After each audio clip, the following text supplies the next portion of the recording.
Big Apple, 3 a.m.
Alley Cat Blues.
Sewer surface.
Technodrome.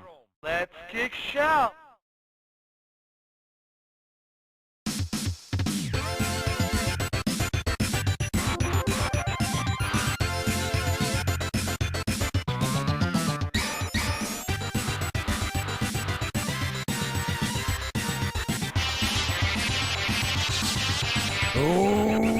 Okay.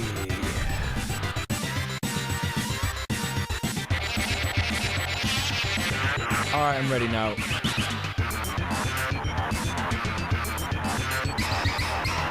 Absolutely perfect. Flawless start to the stream. Absolutely no drama whatsoever. Hello, hello, hello, hello, hello, hello, hello. How we doing? Kasona Fun. How are you, mate? What's going on? It's just me and you today, bro. It's just literally me and you. I'm so sorry I was late again today. Honestly, like, I thought today was going to be the day. Oh, shit, Laser Terrestrial's here as well. How are you doing? What's going on? Yo, I love that capybara emote. Oh, shit, hi, Satirical. How are you? Okay, I was wrong. It's not just me and you, Kasona. The whole gang is here. Hello, everyone. How are you doing? What's going on? Yeah, I'm sorry I was late again today, peeps. Honestly, like... Yeah, I thought today was the day I was going to fucking sort it out, but, yeah, I just literally, like, could not get to sleep last night. It was so annoying. Yeah. Hopefully this weekend is going to set me up, and you've got the Saturday stream to look forward to, which it's going to be impossible for me to be late to the Saturday stream. Literally impossible. Because, you know, it's going to be like, yeah, it's Saturday. I don't have anything to do in the day other than, like, go to the gym. Although saying that, that's all I had to do today. So, yeah. You working from home and finishing up a script? Oh, you're finishing up a script? What are you doing? What are you doing? You make a video? That's fucking sick. Yeah, that is pretty funny that Prince Andrew's being dropped, right? He's not even Prince Andrew anymore. I don't even think we could call him Prince Andrew anymore. I think that we can only call him the Duke of York, right? The grand old Duke of York.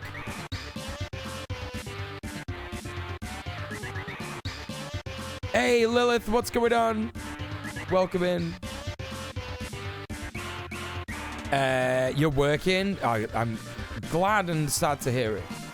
You know? I do this award show for a gaming community I'm in. It's a whole big thing.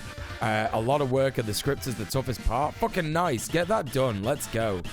His royal nonsense. That's right. Hey, Cheems. What's going on? Welcome in. How are you today? That's pretty fucking cool, Kasona. Yeah, I've not really got much to tell you. I went on a big cooking thing today. I've got to go and turn off my slow cooker in about 10 minutes. Because I've got some fucking absolutely peng scran going on in there. I've got 4 chicken breasts on the go, on low. With chopped tomatoes, garlic, onion, and a bunch of mixed herbs. And I've just done like a huge batch of like sweet potato fries. Yeah, slow cooking. Slow fucking cooking. Very excited for it. I just keep being hungry. Like, I've just eaten my food then. I've just eaten my tea before the stream. And I'm, like, already hungry again. I'm so hungry. I think it's because I'm working out so much and I've got, like, a different metabolism now. I think that's what it is. It's Cuba content day again. We got more Cuba content to get through. Very excited to learn more and more about Cuba. It's just like the most based country, right? It's fucking sick. It's your 5th year doing it. You're actually not stressing this year. Around 2? Nice. Nice. That's very fucking cool. Right. Let's get straight into it. No fucking around. What have we got next? I think we've got the next episode of The War on Cuba. I think, let me just try the War on Cuba episode. Is there only 6 episodes? I think there might be only 6 episodes. Yeah, there's only 6 episodes. So we finished the Belly of the Beast Cuba. So yeah, so that's the next one that I wanted to look at. I wanted to look at, this channel is just called Science. No idea what that's about. But this one's about Cuba having the oldest people in the world. The sun rises over Havana. At this early hour, Senora Celia is on her feet. With her grandnephew Ian, she carefully prepares for a new day. Did you find the powder? Okay, just not a lot of it. 40-year-old Ian has cared for the elderly senior for almost 10 years. Another loyal family assistant is parked in the yard. Yo, that's what it's about though, right? Like, how many people fucking do that in the UK? Like, go and look after elderly relatives rather than, like, ship them off to a home, innit? You know what I mean? I'm ahead of you now. You've been rewatching them with your partner here and there. Fucking nice. Yeah, we fucking finished them, dude. Yeah, we finished the fuck out of that. The grandmother and grandchild go to the city on a Japanese... Yo, check her out on the fucking bike! What a ledge. Yo, I love my nana on a bike. It is unlikely that some passerby realizes that this helmeted passenger is over 105 years old. You what? Yo, she will remember what it was like under Batista. That's fucking crazy. Aging cannot be stopped. It can only be actively resisted. The best proof of this? Centenarians. Over the past 50 years, their number on the planet has increased several times. Yo, my man's just doing his squats. Get out of town. That's where I want to be. If I ever get that old, that's where I want to be. Squeeze it with all your strength. Harder, harder. Harder, harder. Mankind does not want to age as before. Thousands of scientists are looking for recipes for the extension of youth. Entire countries have vigorously made aging a priority of their government policy. Uno, dos, uno, tres, uno, cuatro, uno. How can you cheat time? How do you give yourself extra years of life? You To don't. answer these questions and others, a team of Russian scientists will travel the whole world. Or just like live in Cuba. Like have the government actually give a shit about you, or have the government be for the people of the people kind of thing, you know? Wow, they are even dancing here?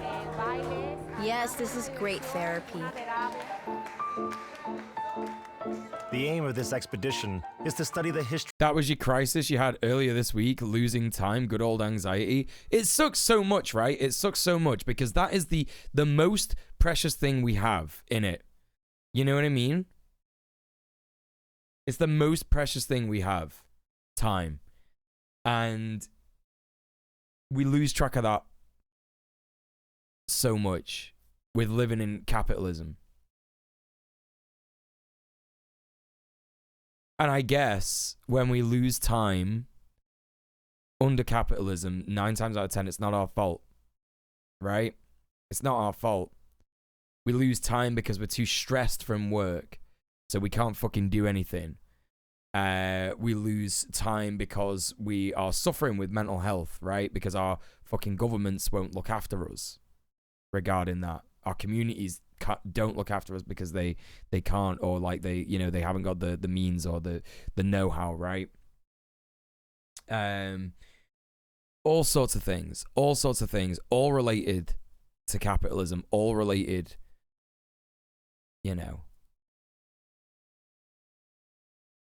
Had to start biking home. I love what you said there. I take care of my gran every evening. Still lives at home because that's where she's happy. Fuck yeah, Vord. Let's go. You be careful on your bike. You get back on your bike. I love it that people listen to my stream biking back from home. That's crazy. Yeah, I bet they all survived COVID. I bet they did. Yeah, I bet they did. Your grandpa was 99 before he kicked the bucket. Man was born in 1921. Wow, dude, that's crazy. He remembered World War II as part of his youth. Wow, what the fuck? Madness. Your grandparents lived a long time in basically awful conditions in Tijuana. Some people are built different. I don't know if it's that they're built different. I mean, maybe there's, I don't know. I think there's evidence of just like lots of different people living beyond a certain age. I mean, of course, there's like genetic things that are wrong with people, that are to do with like familial inheritances of illnesses. God, that's a difficult thing to say. And yeah, obviously that sucks, right? Like my granddad, just fucking, what did he have? Fuck, I can't remember. It's bad that I can't remember. Type 1 diabetes, maybe? No, I think he had type 2. Anyway, lots of people have like, you know, lots of different sort of like health problems that they're going to inherit from the parents and stuff. Some people like, you know, smoke and drink a lot, and that fucks them up as well for later in life, you know. History, habits, and habitats of the oldest of humanity. Without even knowing it, they have found the key to a long and fulfilling existence. Thank you for the follow. Yo tengo fuerza. I still have the strength to drive a nail or a hook into a wall. Do you want to see? Yeah, I want to see. I want to see this guy build The something. lives of these wonderful people, we try to calculate the optimal formula of longevity. The true lives of 100-year-old people. Sent in 100 years old, you know. 100 years old. Aryan rules of life. Cuba. I don't know how much imperialism is going to be in this. My grandpa liked to joke that now that he was 100, he'd stop cheating on grandma. Why are old men? God damn it, just so sexist. Like my granddad's like that. My granddad says it all the fucking time. My granddad's always like, it's time to get a new model in. It's time to get a new model in, son. I'm just like, granddad, you gotta stop, man. That's not fucking funny. And he thinks it's the funniest shit. He thinks it's the funniest shit of all time. He's like, your grandma's on the way out, son. It's time to get a nice blonde dolly bird. And I'm just like, oh, bro, like, come on, like, you can't even like fucking change these people. Do you know what I mean? You're just like, okay, granddad, you know, like, the fuck, man. It's so fucked. My grandma is a fucking saint for putting up with that man. I swear to God. I swear to God. She's like almost punched him a few times while I've been there. And I don't fucking blame her, to be honest. Like, yeah, your grandma just like ran the house, right? Yeah, grandma's just like run the house. And like granddads are there just like, oh, fuck it all, gotta cheat on your grandma. What the fuck?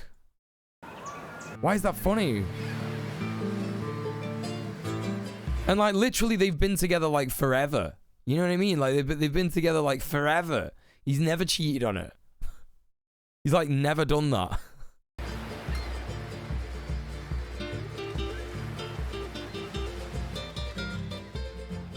The Republic of Cuba. It is an island nation in the Caribbean still fanning romance from the 1959 revolution. After the overthrow. Who wants to bet that this narrator is going to say some fucked up shit about Cuba? I bet this fucking narrator says something along the lines of, now a new dictator looks after Cuba. Odds high. The odds are high. Yeah, look at the old cars. These are cute, eh? You know, a little fucking, what is this? Like a Morris Minor or some shit? I don't know. I don't know shit about cars. Throw of the dictator Batista, the country took yet another unofficial name. Liberty Island. For more than half a century, its inhabitants just waiting for that anti-communism, yeah. Existed under socialism, with free education, health, and pension services. Oh, wait, we might be wrong, you know? We might be wrong. 105-year-old Celia Biscay retired in the early 70s of the last century. You fucking what? She retired in the 70s? When is this from? 2021? 2021? Yo, she's been chilling for 50 years. Get out of town. You just retire when you're 50 in Cuba? For the most part of her active life, she worked as a maid. Her last workplace? The mansion of an important figure in the Communist Party.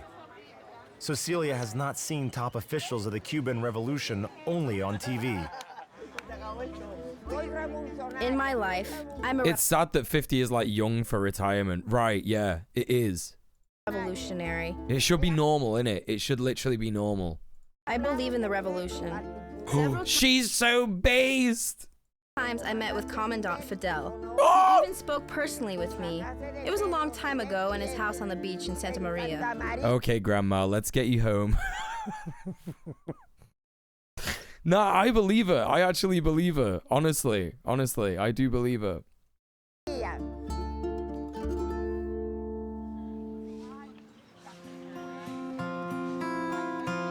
As a result of Celia's work activity, she was given a valuable gift from the government. Smoke some cigars She received together. a two-room apartment in the east of Havana.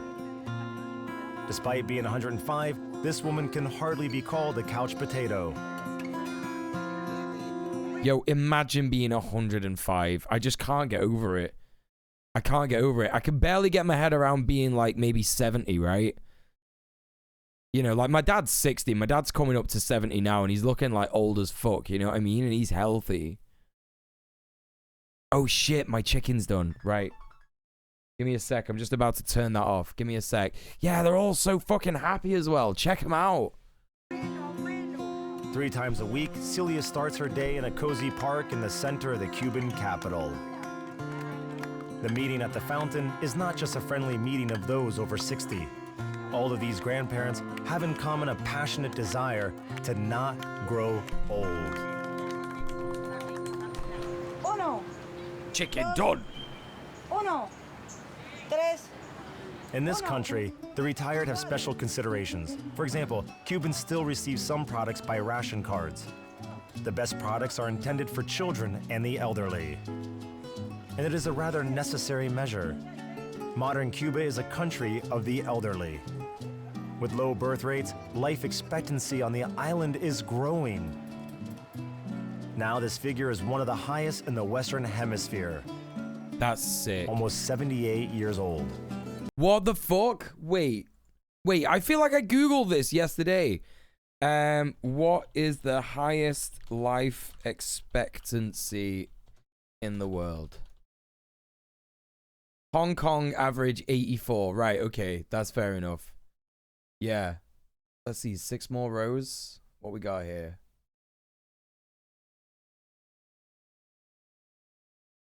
Alright, yeah, whatever. Fucking continue to cite. I don't give a fuck.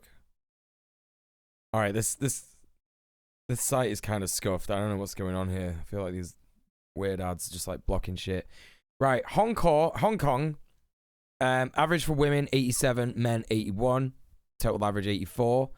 And then where's Cuba at? Oh, this is the lowest. Wait, why are they giving us the lowest? I wanted like a full thing. These weren't included in the UN report, but do have some published data. Source, CIA World Fact Book. Okay, sorry. Sorry, not going to believe any of these numbers. I mean, there's no reason for them to report that Hong Kong has got a good one, you know what I mean? But like, I'm not seeing America in this list. I'm not seeing the USA in this bit here. Good to know that like Iceland's got a pretty high one. I could like just move to Iceland. Italy's also got a high one as well, hasn't it? Yo, did that guy have a t-shirt on that said 1984? That guy had a 1984 t-shirt on. Highest in the Western Hemisphere. He's literally 1984 in 1984. You ever look at the blue zones where people oftentimes live to 100%? What's the blue zones? What are blue zones? What is this? Longevity secrets, blue zones, explorations. Da, da, da, da. Oh, well, it's like a thingy. Let's have a look. Open image in new tab. All right.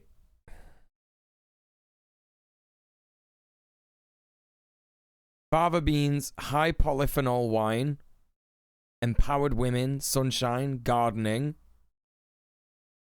whole grains, culturally isolated, family, no smoking, plant-heavy diet, constant moderate physical activity, social engagement, legumes. So like peanuts, I guess. Empowered women. Oh, I read that. High soy consumption. Well, that's me fucked. Because I found out I'm fucking allergic to fucking soy. Sorry, no soy for me. Faith and no alcohol. No time urgency. Look at that. No time urgency. And turmeric. No time urgency. That shit. Stress is the biggest killer. That's what they say, right? It's the biggest fucking killer. Healthy social circle.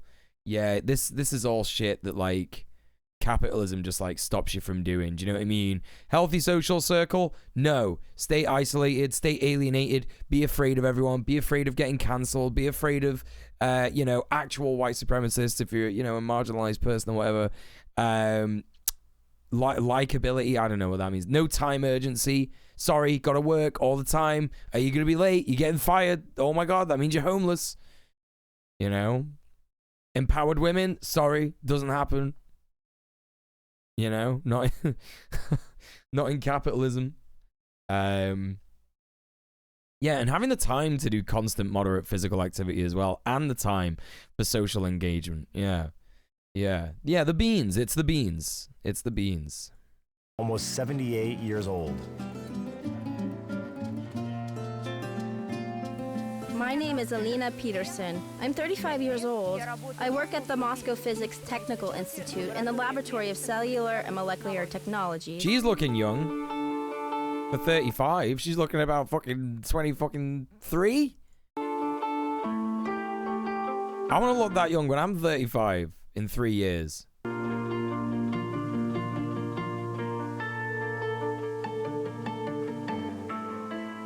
As head of the laboratory, Dr. Helena Peterson has worked for nearly 10 years on aging. Helena Peterson? Is she related to Jordan? And Michaela? According to the scientists, extreme longevity is to a great extent the credit of centenarians themselves.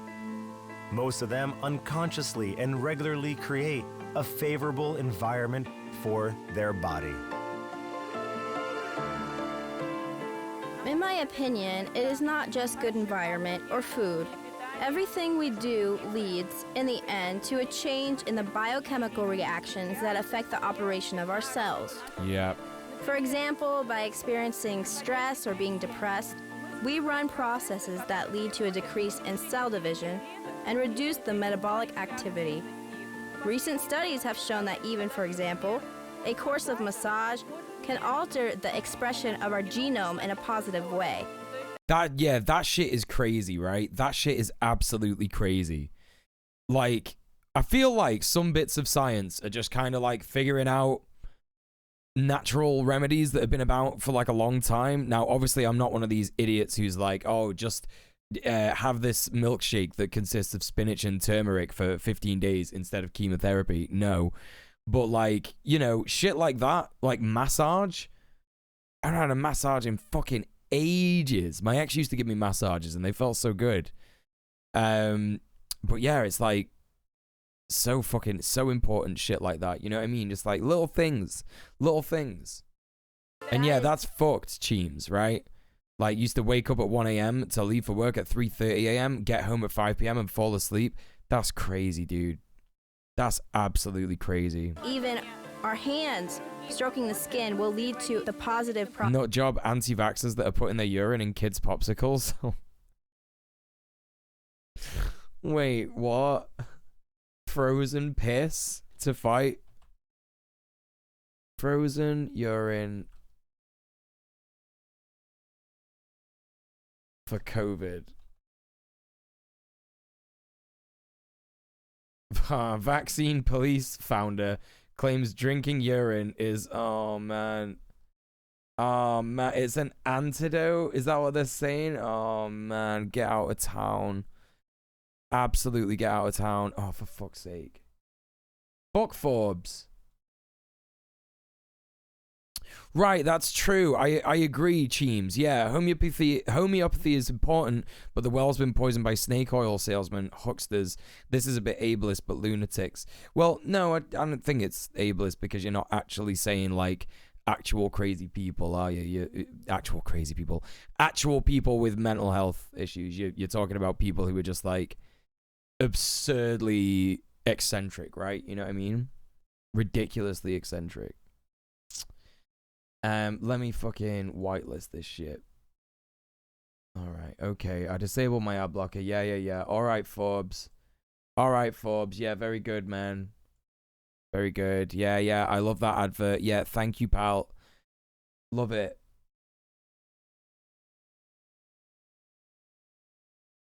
Piss off.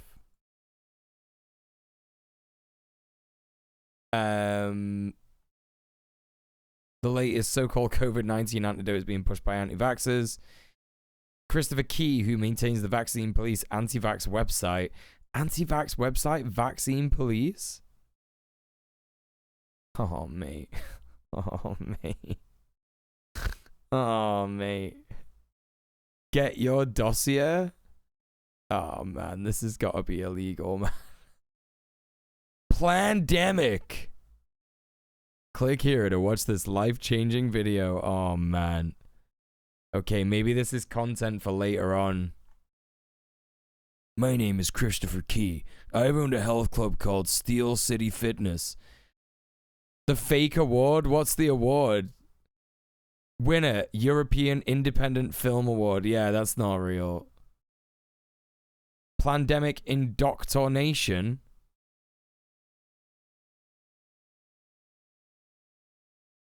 Homeopathy is very questionable. Holistic medicine is better. Right, I thought the two were the same. Sorry, that's my bad. You could be hung and executed. Wait, what? Wait, what? Rabid anti-vaxxer who says... This is just so insane. Doctor has cured thousands. Bears COVID. Vaccine adverse event reports. Important letters from some important people. Donald Trump. A doctor's letter. Vaccine waiver. Link to religious exemption waiver for Michigan workers. Oh, man. Boss threatening you? Use this document. Okay, I want to see this document. I'll bite. If your boss threatens with you for firing if not vaccinated, don't refuse. The secret is to not refuse the jab and don't sign anything. From our lawyer. Oh, man. Hung and executed just for saying you're British? If you're being forced to vax in order to keep your job, here's a great way to handle it. The secret is to not refuse it.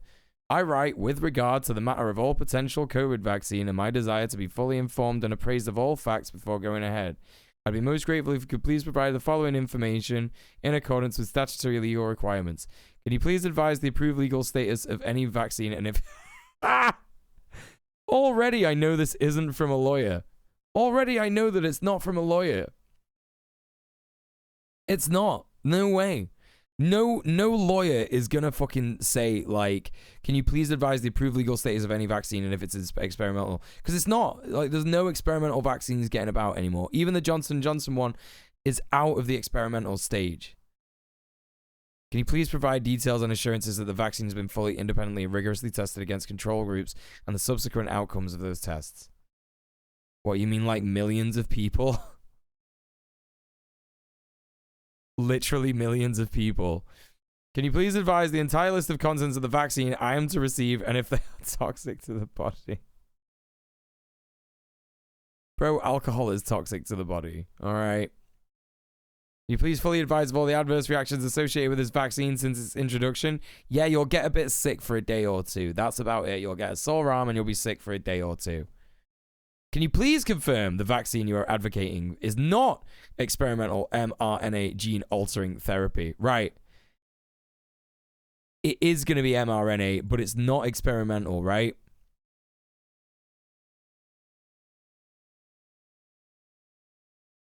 You know? Can you please confirm I will not be under any duress from yourselves as my employers in compliance with the Nuremberg Code, bro? Sure. They love that Nuremberg Code, honestly. They love that shit.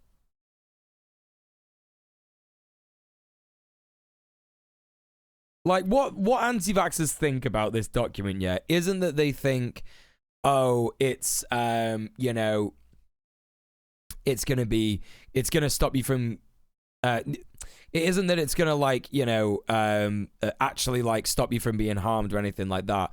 It's that the people at your job won't, like, sign this, and that's going to be proof that the vaccine is bad, right? I found a link to the P Lady tweet. Send it in chat. Let's see it. Here in Brazil, it's the same shit. Our problem is that the president is anti-vax. The thing is that it's sometimes it doesn't even take the president. Like in the UK, we've got like a pretty abysmal vaccination rate compared to the rest of Europe, and our fucking prime minister like wants people to get vaccinated. You know.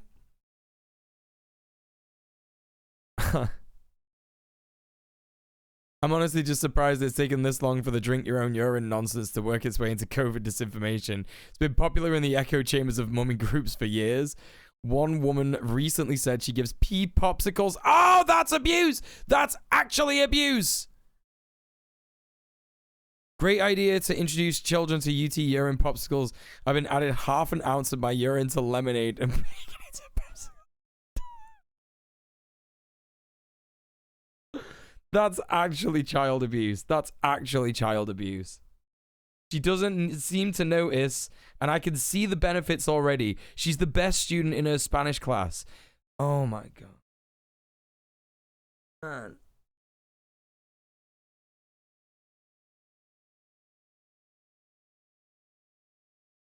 It's been so good. I've given some to her best friend, Erin. A couple of times she's been over for play dates and sleepovers. Erin, honey,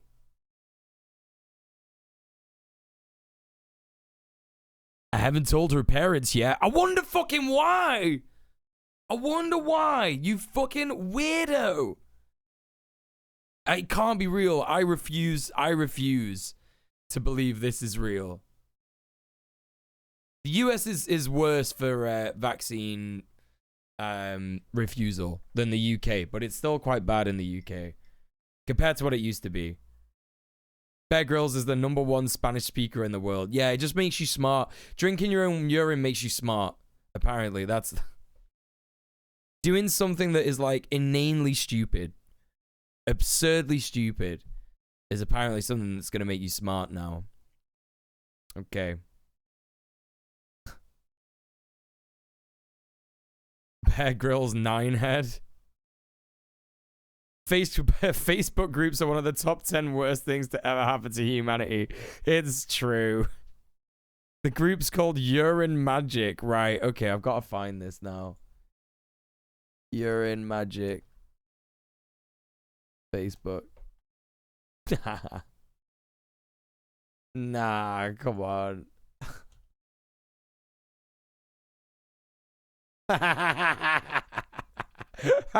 You have to be kidding me. You have to be kidding me. This can't be real, man. It legit can't be real. Nah.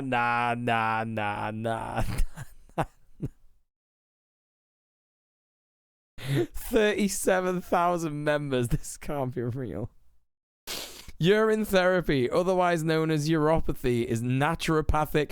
They're just making up words already. Uropathy? Uropathy, or obstructive uropathy, is a blockage in your urinary tract. You're on about kidney stones, babe. Naturopathic, literally just making up words. Just making up words. Naturopathy is a form of healthcare that combines modern treatment with traditional methods. Find me the traditional method that is drinking piss. Find me the traditional method that involves drinking piss.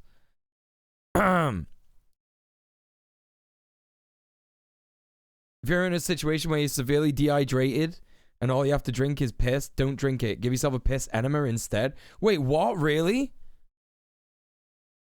Wait, what's that about? It's a piss stream now. Hey DJ, how you doing? Welcome to the piss stream. These are the people against colleges and universities. Yeah, like anti-education people, right?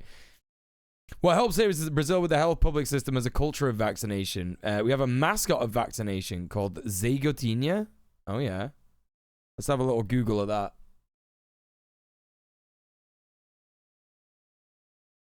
Oh, like a little cartoon guy. The Great Piss Stunlock of 2022. Here we go. Here we go, gang. Look at this little fella. Can I get this in English, maybe? A campanha de vacinação da história do Brasil. Já são mais de 300 milhões de doses distribuídas em ação. E se você é profissional de saúde ou ciclo vacinal... They just got a little guy with a drippy head saying, yo, get vaccinated. Esse é o Brasil unido por uma pátria vacinada. Yeah, get fucking vacinada. Get it. Is it faster absorption via enema like a suppository? Yeah, I guess so. Yeah, unless you enjoy drinking piss. Yeah, I've drank piss by mistake before. Someone gave me a water bottle that was full of like someone's piss. Like it was like pure fucking like white, like see-through clear piss. They were like super hydrated. And they were like, "Oi, Muel, drink this." And I was like, "What is it?" And they were like, "It's vodka." I was like, "Oh, sick." And I drank it and I was like, "Oh, gross." And the guy was like fucking pissing himself. I remember that. I'll never forget that. Fucking Dougal, you piece of shit. Little dickhead. There's kids who get vaccinated behind their parents' back in the US and the UK. Oh, yeah. That's true, yeah. No, I didn't beat his ass. No, I was a skinny. Dougal was a big guy and I was a bit of a skinny. Well, that really didn't really stop me from like being a violent individual, I guess, when I was younger. But like,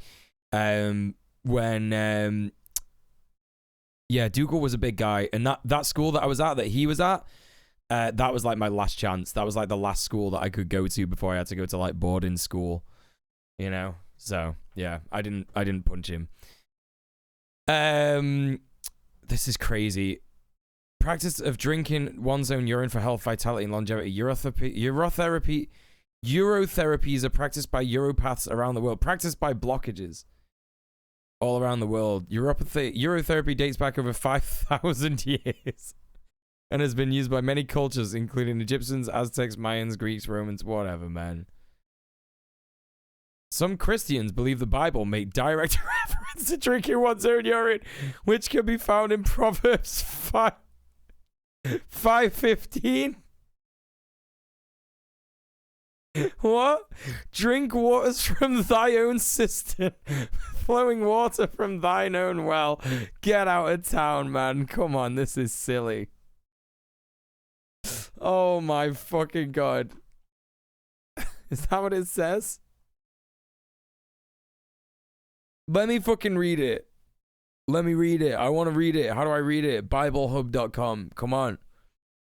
BibleHub.com. Let's go. Come on. Show it me. How do I read it? Why won't it let me read it? They're just talking about fucking water. They're just talking about water. They're not talking about piss. You just made that up. Insane. Absolutely insane. Hiya, Johnny. How you doing? And hello, Dave. And hello, Origamized. How you doing? What's going on, gang? Yeah, because they definitely wouldn't have meant literal wells. Like, you're talking about people who wrote a book about their religion, like, who lived in, like, desert and, like, Mediterranean climates. Like, they're on about wells, you fucking nutcase. Drinking your own piss will cause kidney and liver damage. Right, exactly. But yeah, you're drinking body waste. The water of life. God God damn it. This is so absurd.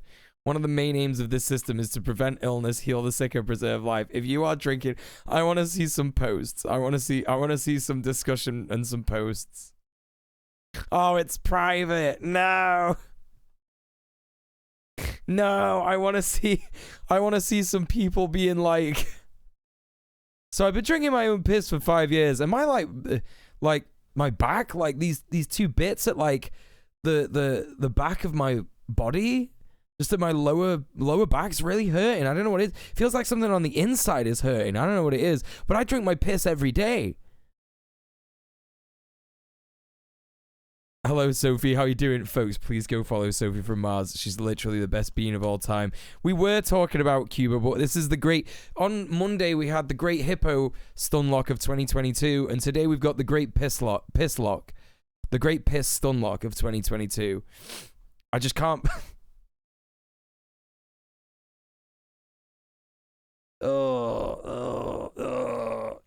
Okay, right, all right. I don't know how much time I want to spend on this now. This is just... We'll come back to this. We'll come back to this later. Bear Grylls, the religion. That's right. That's right. Fuck all this. Fuck all this.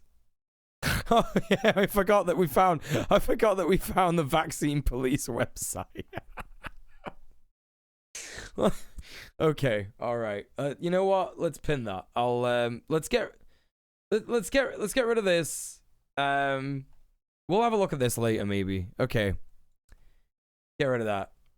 Let's yeah. Hello, old chum. Thank you for the follow.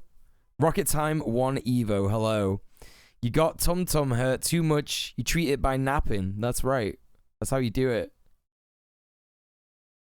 Muel wanted everyone to think he was a serious political streamer, but now even Sophie knows the truth. It's a piss stream. Yeah, that's right. That's right. That's how they make people in Cuba very old. That's how people in Cuba last to live to be 105. It's nothing to do with socialism and the fact that they have like an incredible life due to socialism. It's nothing to do with that. It's to do with the fact that they just drink their own piss. That's what it is. Processes within us. Science does not know the root cause of age-related decay. Modern gerontology is an area of theories and assumptions.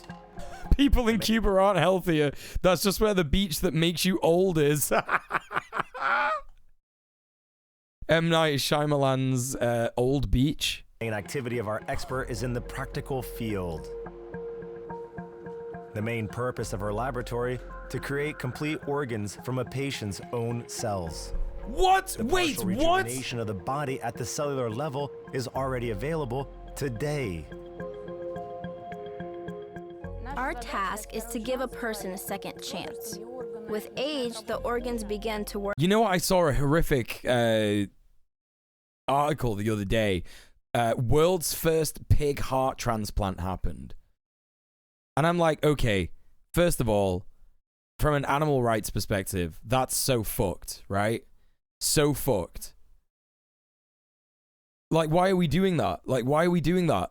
For a start, I don't know about you, but like, I'd probably rather die than have like a pig heart inside me. Because like, you might just die anyway, right? Who knows? Like, what's going to happen if you put like a pig's heart inside you? Are you going to become a pig? Not that there's anything wrong with that. If you want to become a pig, that's fine. But I think if my heart was fucked, I would just be like, you know what, man? It's euthanasia time. Sorry. And it's my time to go. My heart's fucked. That's just how it is, you know? It's just, I just don't want that. I just don't want a pig heart inside me. Now, if someone said that you could grow another heart from stem cells, fuck yeah. I'm down for that. You know? Put me in the dirt. Yeah. Science whiplash. Yeah. Going from drinking piss to cure COVID to like growing new organs from your own cells. Fucking sick. From one hog to another. Ooh wee! That's right. Ooh wee! Fucking brilliant. If you want to become a pig, a heart transplant is the hardest way to go about it. You could just vote Tory and sign up for the police academy. That's right. That's right. Just do that instead. You don't need a heart transplant. Get a good heart instead. Work less and are subject Also, to hello, Sugary Senpai. How are you doing? Go follow Sugary Senpai and go follow Just Johnny as well. Just excellent streamers. So many excellent streamers in my chat. I love them all. wear. We take the human cells and disperse them in vitro and deliver them to where there is a shortage of functionally active cells in the body. Thus, we allow them to start working more actively, that is, to rejuvenate. This is so sick.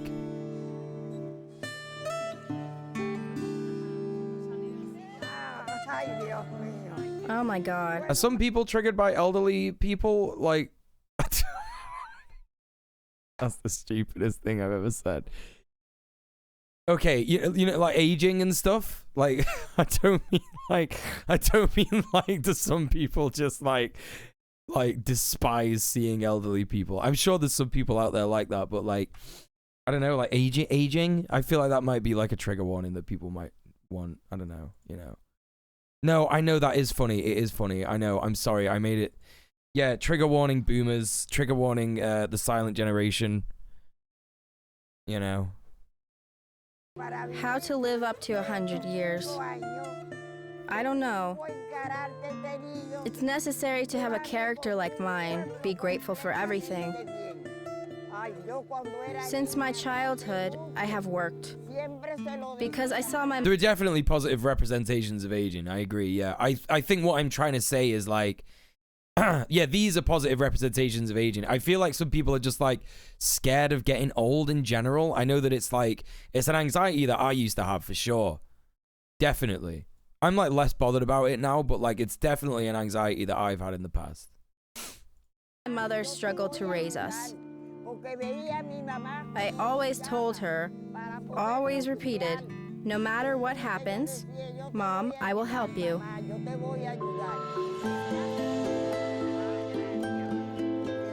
Amazingly, Celia Biscay is not the only centenarian in the family. Look at her, she's so sweet and happy. She's like the sweetest old 105 grandma. Grandmother is still communicating with her two younger sisters. One of them recently celebrated her 96th birthday. What the fuck, Another man? stands on the threshold of the centennial. The Biscay sisters are a living example of the main demographic characteristics of Cuba, thanks to which Liberty Island is more and more often referred to as an incubator of centenarians. According to statistics, the island is home to a... Look how sweet they all are. She just gave her a little stroke on the face. That's just like a normal thing to do. Huge number of people who have reached Very 100 sweet. years. Why is unclear. Perhaps it is natural. It could be that the modern medicine in Cuba contributes to this. Or maybe the Cuban mentality. I want to see... You know what? It's going to be both, isn't it? It's going to be like the fact that Cuba has like some of the best healthcare in the entire fucking world because of socialism, and the fact that like Cubans are raised and you know, the whole society is basically like, yeah, love each other, care for each other, you know, it doesn't matter like where you're from, who you are, anything like that. Let's fucking go. Cuba is just sick. It's literally the best country. It's you cannot tell me at this point that there's any country that's better than Cuba. Like I simply do not believe it. It's the best one. See it all with my own eyes and try to answer the question, why do people in Cuba live so long? Our scientific investigation... And that's true, Kasona. Yeah, I do want to find out what some Cubans have thought about the Cuban Missile Crisis, because it is a kind of fucked up situation, right? Because you can imagine that they would like not like from all that we've heard so far from Cuba, right? People don't like they don't like the US imperialism, right? But they did get help from Russia, right? They did get help from the Soviet Union. And I imagine, because the Soviets were like, right, we're going to put some fucking nukes there, basically, right? So I imagine there might have been some kind of like upset about that, because it's like it's kind of putting them as a target, but they were already a target for US imperialism, right? They already were. So I don't know, it's interesting. I wonder if there's any research done on rates of loneliness in the elderly population in Cuba. We could compare that to the likes of the UK. Yeah. Well, from what they're saying so far, DJ, it's that they're not lonely. It's that like the way that society works is that like family is like super important. They look after each other and shit. You know? Of the secret of Cuban longevity begins in the capital, Havana. Like, and that is a lot. Like, I literally just said that like about fucking 20 minutes ago when they were talking about this Celia lady, yeah, and they were like, yeah, her grandson, who's like 40 years old, looks after her every day. Like, that's just what he does, innit? And that's so nice. It's like, no, you don't just like put him in a fucking home. Like, that happens all the time in the UK, innit? Fuck that noise. Founded in 1519, it is considered one of the most beautiful island cities in the world. Among its main features, the 5-kilometer promenade, Malecon, Havana's old colonial architecture, and American vintage cars, which make up almost half of the private vehicle fleet in the country. These 60-year-old cars look like new curiosities. This is sick. The secret of sick. their eternal youth, the mild climate, the skill of mechanics, and timely repair. The skill of mechanics. They were on about cars. I thought they were on about people for a minute. I was like, wait, what? People are getting like repaired? What do you mean? Likewise, thanks to attention and care, there are thousands of four-wheel centenarians running on Cuban roads.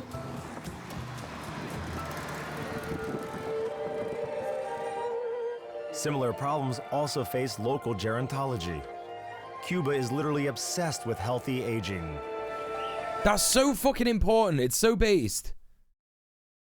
I once saw a cartoon where they said Cuba can't import new cars. Of course they can't. That's going to be part of the fucking embargo, innit? That's absolutely right, Vord. And when you think about it this way, when you think about the fact that it's like, okay, well, they can't import cars from the USA, right? Where a lot of cars are made. They also, it wouldn't be in the interests of trading ships to dock in Cuba, because when you dock in Cuba, you are unable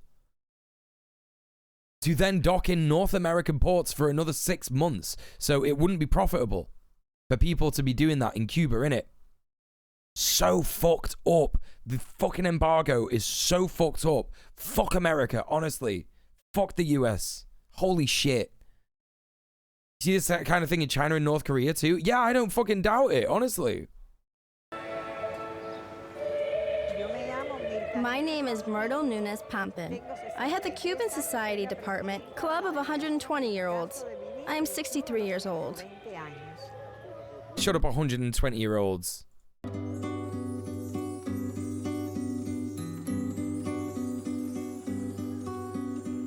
The club of 120-year-olds appeared on Liberty Island in 2004. This is a unique group founded personally by Fidel Castro's physician. Any Cuban can join the ranks of future centenarians regardless of age. You only need to perform several requirements. The first rule of the club, to not be an apathetic person. Oh! Yes! I fucking love Cuba so much. It's the best country. Don't be a fucking shithouse. Just basically one rule: don't be a cunt. Don't be apathetic. Don't be nihilistic. You know? Oh man, yeah. Just like they fucking hate the doom pill and everything. They're so based. Oh my god. There are 2 spheres. The first, Good the vibes internal. only. We have a theater group, choir, we celebrate birthdays as a team, exercise, and Oh, I fucking love it, man. I fucking love it. maintain a balanced diet. But in addition, we carry out activities for the benefit of society, caring for children without parents, the sick, and the elderly. That's so dope. That's so dope. They just like look after orphans and stuff like that, and like sick people. It like gives them like a real... Oh man, I just...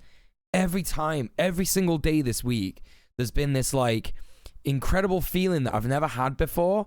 And it's not jealousy, because I'm happy for these people, right? I'm happy that they live in this world, and like they also have it really shit as well, right? Because of the embargo. So like, but it's not jealousy in terms of like, you know, I want to take what they've got.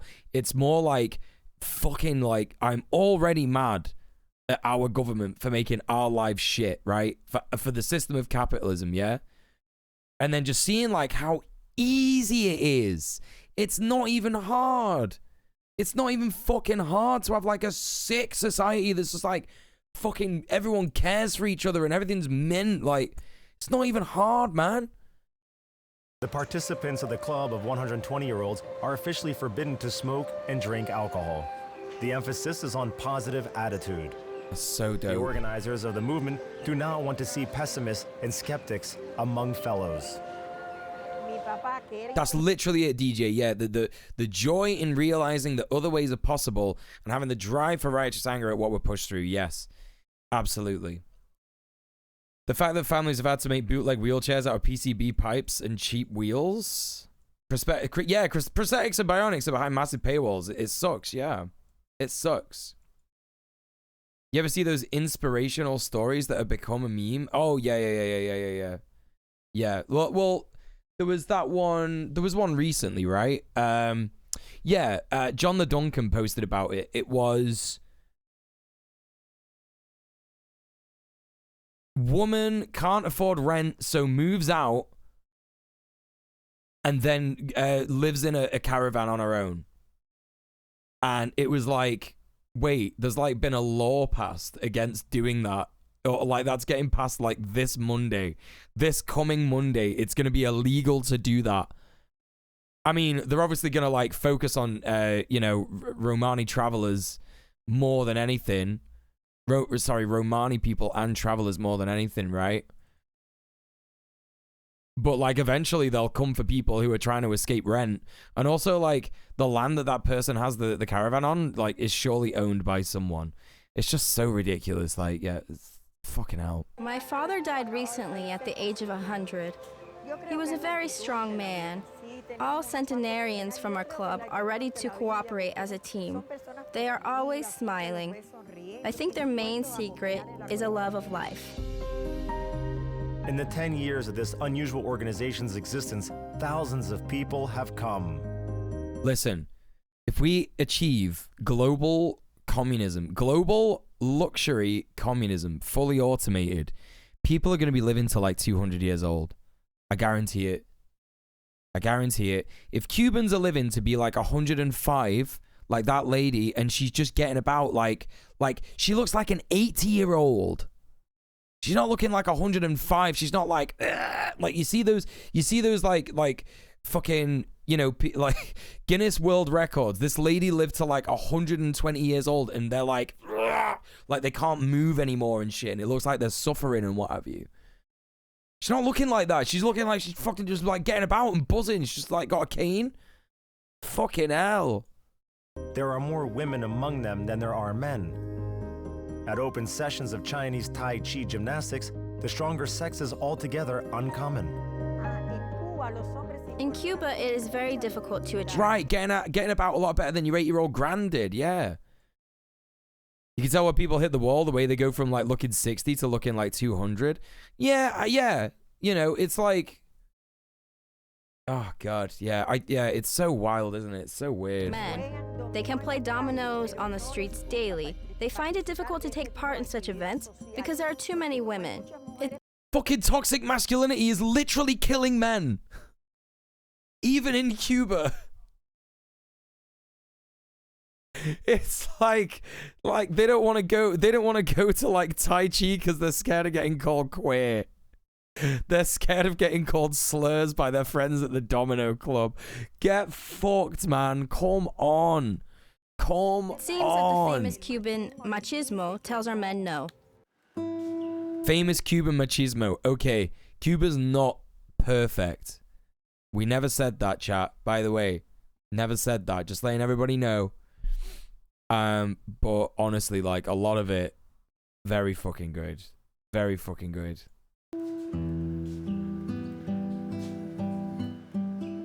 This grandfather doesn't need company for his morning exercises.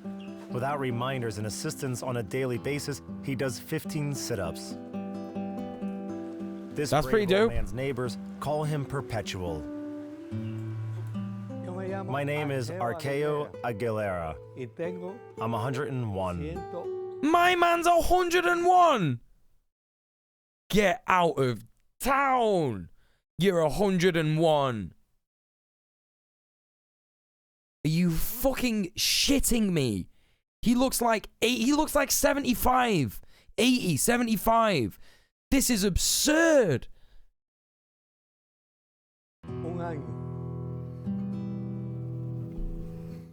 Mate. Arqueo Aguilera was born on January 1st, 1913. My man was born in 1913. Right, so that means that this was made in 2014. So it wasn't made in 2021, it was made in 2014. You could tell that, right, this is obviously, right, obviously, because they were allowed to go there and, like, film, you know, because Obama, like, lifted some of the restrictions and stuff, right? We've all got to move to Cuba. We've all got to do it. It's the only way. It's the only way. Do as much as we can, right? Do as much as we can to bring about socialism and communism in our countries. And then when we get to 50, retire and go to Cuba. Because that's where it's at. That's where it's fucking at. Honestly, look at the state of this. My man looks like about 75 years old. This is so crazy. He looks like my fucking mum's, but my stepdad. My stepdad is like 65 years old, and he looks that old. That's almost twice as old as him.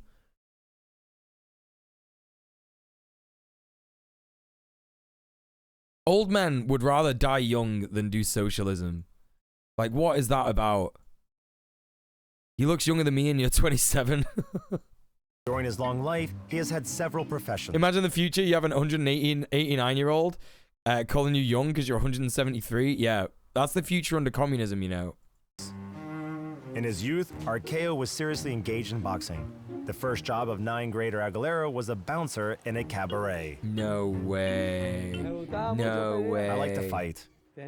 However, the last time I did it... My man's a fucking scrapper as well. Where I was 26 years. Oh, he hasn't fought in like 70 years. Strength to drive a nail or a hook into a wall. Do you want to see? I believe him. The 100-year-old man has childhood characterized by good health. He continued to work in the office until his 85th birthday. He still does not tolerate long silence and loneliness. Yeah, that's so sick. I get up at 7 a.m., breakfast at 7:30, go out on the porch, walk along the neighborhood, get in touch with my friends. Then I come home and watch TV. I love. Yeah, bro, we can chill. I will literally be your best mate if I could just like live on your couch in Cuba. I will look after you till the day you die, fam. Trust me. Your granddad was a fighter. He'd just run around TJ beating people up. Your grandpa sounds like a toxic ass motherfucker, dude. He sounds like he was a toxic motherfucker.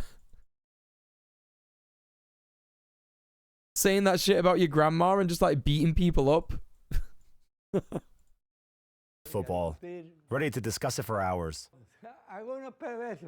He's a menace? Yeah, he sounds like a menace. Then again, I go back. Yeah, that's a man born in 1921. I guess the thing is that like in 1921, like in them days, obviously it was still bad, but like my dad used to say this to me all the time. My dad used to say to me, "Listen, don't be going around getting beaten up. It's not like the old days." And I was like, "What do you mean?" And he would be like, "Back in the old days, you just get like a bit of a kick in. Nowadays, you get people stamping on your head and stabbing you and stuff like that." And I'm like, "Nah, that used to happen back in the day." And he was like, nah, not as much as it does nowadays. Like, people back in the day, when you had a fight with them, they'd be like, right, okay, got you down on the floor. Do you give up? Okay, see you later, bro. Shake hands, walk away, you know? That shit doesn't happen nowadays. That shit stopped in the 70s, you know? The street to talk to some beautiful girl. Girls are the best cure for aging. Looking at Okay, this guy's still toxic. This guy's still a toxic guy. Archeo, you can see this man has super genes. Even at 100 years, he looks like... I can't believe it. I can fix him. Oh, Aguero. Was that his name? Aguero? Oh, come on, bro. 30 years younger. And it's Just not like only... that Cuban machismo is like the worst bit of Cuba, I think. That's the worst bit of Cuba. Cuban machismo. I'm not a fan of that. Not a fan of that in the slightest. His appearance, it's the way he behaves. How he responds to people, the way he's joking. A sense of humor among old-timers is a certificate of good state of neural connections, and is the reason for a short study as part of our program. We have already carried out a similar test in the Russian North Caucasus, Kabardino-Balkaria. How is that just like Russia? What you on about? That's Russia. I guess there's like a lot of propaganda about Russia as well, right? You know what I mean? Yeah, this isn't Cuba. Oh, it's close to Turkey? Right, sure. Sure. Listen, I'm not for a second saying that Putin's Russia is good, by the way. I know it's not. But, like, there is a lot of propaganda about Russia, innit? It's just like, yeah. It's really shit there. Everything's really grey and rubbish. And I guess it is in, like, some places, but, like, there's places like this. That's kind of nice. Yeah, the mountains and that, yeah. I look back on this fondly, but when I was like 6, he took me to his garden and squirted lemons in your eyes as a joke, I think. Bro. That's so fucked up. Your granddad was literally like such a toxic individual. Squirted lemon in your eyes when you were 6? I mean, I guess like my granddad did give me like the belt and shit. Like that's like literally child abuse, innit? Do you know what I mean? But like, yeah. Granddads be better challenge. What's up with you, granddads? Come on. Messer Khan, now we will try to have you perform a little test. Please Marginally better than sneaking piss into lemonade popsicles. hold this piece of paper in half with one hand. With age, the human brain loses its ability to quickly adapt to new conditions. Unusual tasks literally put it in a standstill. Yo, that's me now. 8-year-old Mr. Han Chichanova has passed the elementary test with visible... That's me now. Like, I can't do things. Like, I got literally, like, I have one task, yeah? When I sit down at this PC and I click start streaming, I have one task, and that is to stream. Right? I stream about a thing that I've planned to do, and then like my chat is like, did you know there's some guy that's saying that if you drink piss it cures COVID? And I simply turn it into a piss stream. Effort. And I'm 32. Thank you so much. You did so well. Excellent.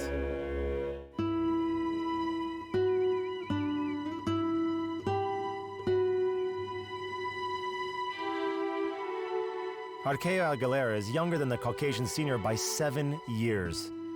Will he be able to fulfill this basic exercise at first glance? With one hand? The test with a piece of paper evaluates several parameters. The way a person understands the job, how your algorithm is disrupted by performing this task, and how carefully he tries to execute it. In our case, Archeo folded the piece of paper in 1 second when he realized what we wanted from him, without even thinking if it'd be neat or not. That's sick. Negligence in the performance of the test alarmed the scientist from Moscow. The expert simplified the next job. She asked the man to sign his name. Again, the centenarian did not immediately understand what was required of him. Wait, what? Attention is drawn to the confusion in the understanding of the tasks that we gave him. And if you do look deeper, Yeah, but if you've like not done it in ages and you're fucking 101 years old, I feel like this is like a bit schneid. Do you know what I mean? This is a bit like, you know, going up to like an old person and just being like, yo, can you like do Sudoku? And like, if they're confused, then, you know, they're just not that good. It's not that good. This is how the neurodiverse socialize. That's true, Lilith. Yeah, I'm not feeling bad about it. in my opinion, he has begun to show the first signs of dementia. But now the signs, of course, are only slightly manifest. Bro, are you telling me that this guy is suffering from dementia? He's like 101 years old. Like, you might as well say like, oh, I've tasted this water and it's got the signs of being like incredibly good for you and hydrating. Like, what, do you want a fucking like diploma for that? But this is the environment in which he is surrounded. How he is taking care of his children, of course, gives him the opportunity to express himself as much as possible in the physical state in which he is located. Muel, kind of random. How do you feel about low impact versus high impact exercise? That is kind of random, but you know, I've actually switched from doing running to cross trainer and rowing at the gym, and it's definitely a lot easier. You still tire yourself out, but like I'm not like twatting my fucking knees on the fucking ground all the time. Do you know what I mean? So yeah, that shit's pretty good. And I used to do Thai boxing. I want to go back and do more. And I used to come back with like loads of bruises all over me, and I broke my fucking ribs once. And I broke my nose once. And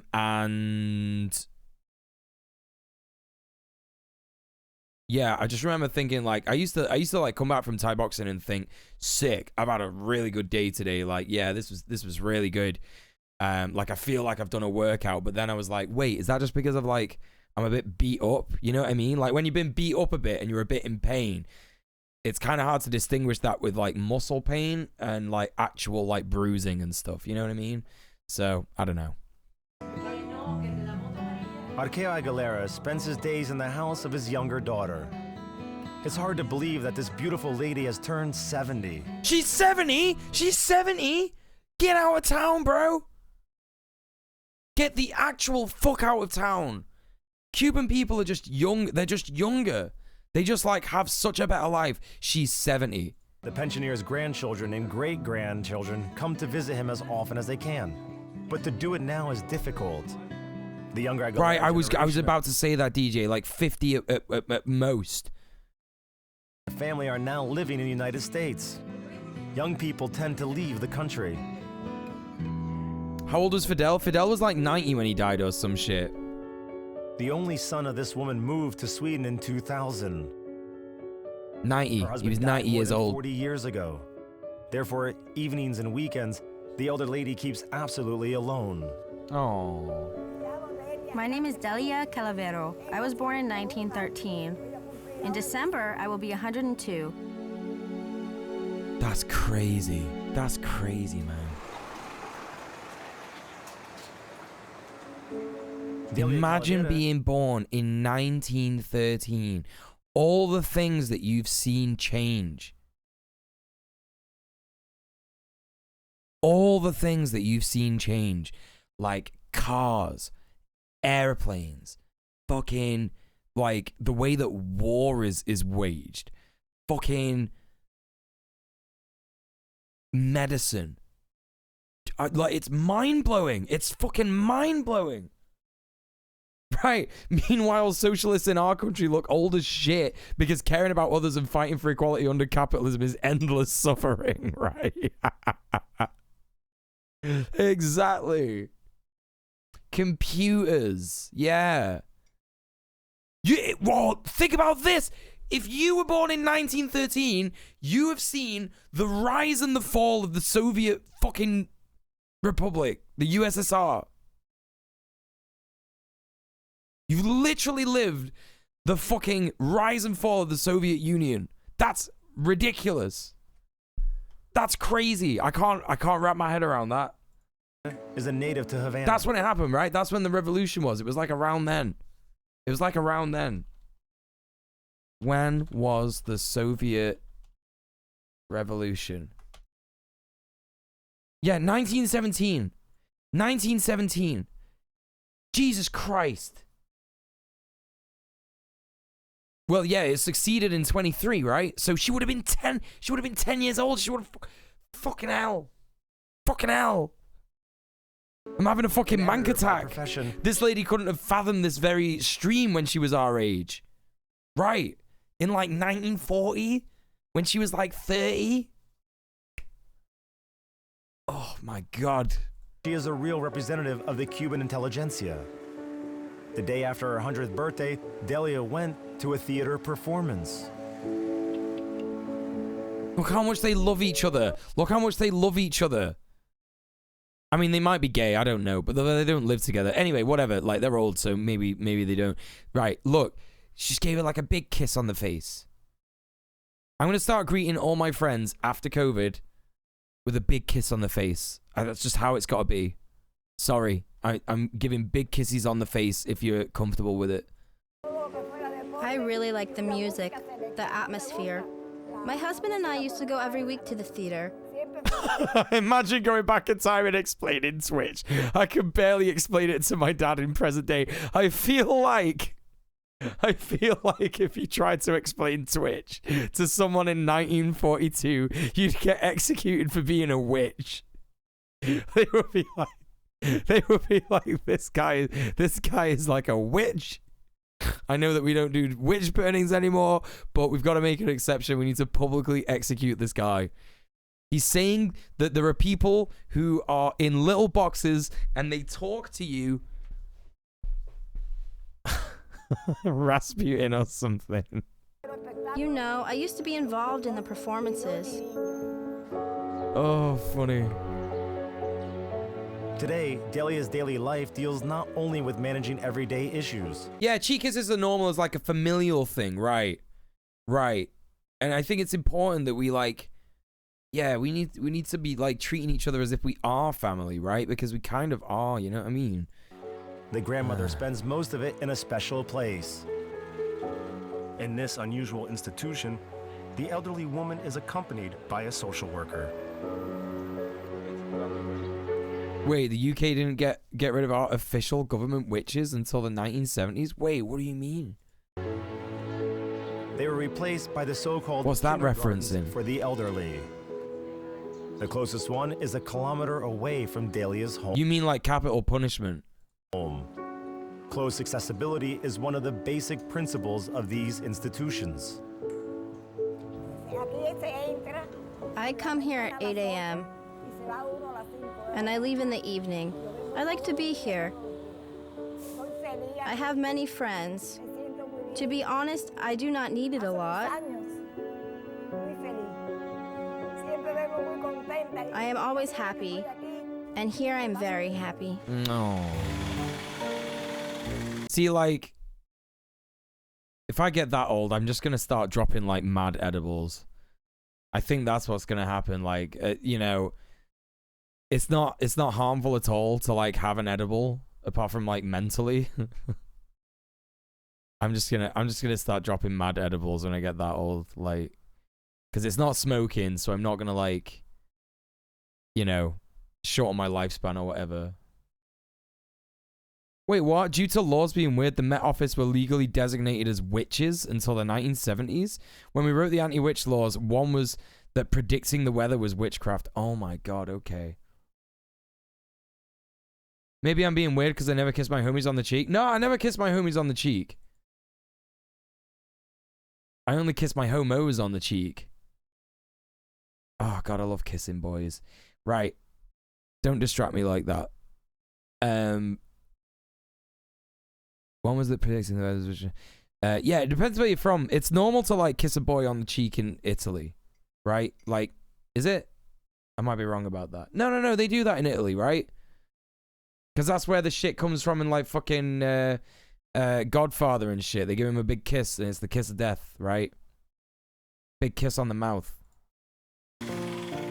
Kiss your homies good night. Grandparents appeared in Havana in the late 90s of the last century. A network of 74 similar centers covers the modern Cuban capital. The youngest participants in the program are 65 years old. An upper age limit does not exist. The only condition? The elderly person must be healthy. Every day, 60 to 70 elders come here, and the house holds up to 80 people. Not every A lot of bodybuilders and athletes die very young because their bodies are always under such immense stress. I mean, like, that there's going to be other factors amongst that as well, right? There's going to be other factors going on with that as well. Like, a lot, like, you talk about bodybuilders, like, lots of bodybuilders do fucking steroids, man. You know what I mean? Like, it's very rare that you get, like, a natural bodybuilder who is, you know, looking dench as fuck. Right? There's like a game that you could play. I wonder if you can... Natty or not. nattyornot.com.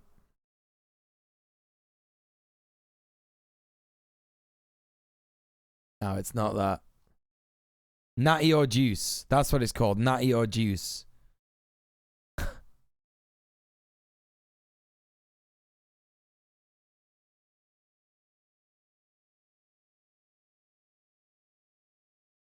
Okay. Let's check this out straight away.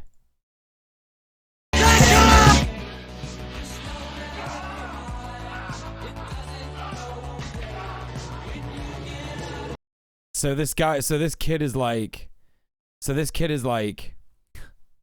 my favorite lifting moments of 2021 as a natural 15-year-old. No, dude.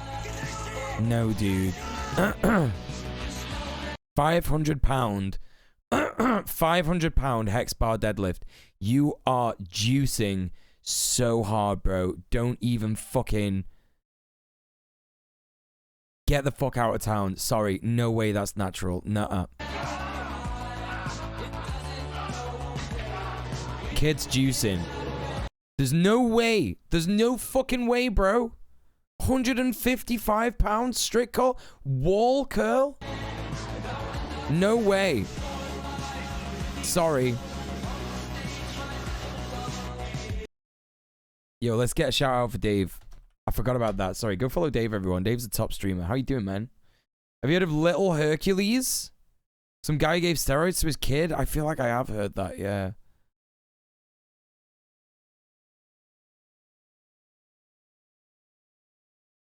Horrible form aside, being 15 like this is absolute insanity. Me and basically every human being interacted with that were 15 either had fat or less muscle mass on the whole body than this guy has in his pecs. Yeah.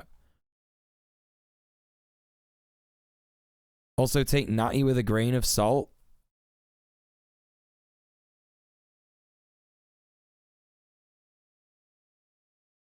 This is my dream physique. The guy said he just swims. Should I change training activity and become a fish? I feel like this is natty. This could easily be natty. It's not like bulging out like crazy. Do you know what I mean?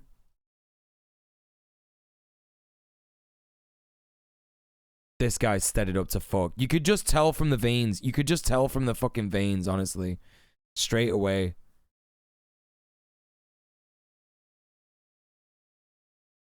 Oh god, what the fuck? Why they gotta have slurs in here? Jesus Christ, man. Why is this guy pissed his pants? why is this guy wet himself? What's going on there? 16-year-old Tim Horton, 1946, 4 years before joining the NHL, 18 years before opening the first donut shop. That's gotta be juice, man. It's also not normal for people to be immense muscle hulks. Yeah, that's right. 5 months difference, that's fucking juice. 1000%. Sorry, there's no way you get from that to that in 5 months. No way. Sorry, pal. Nuh-uh. Andrew, right? That's 100%. It's always the veins, man. It's always the fucking veins. 100% juicing. Get out of town. Get out of town. We'll be dead in 5 years.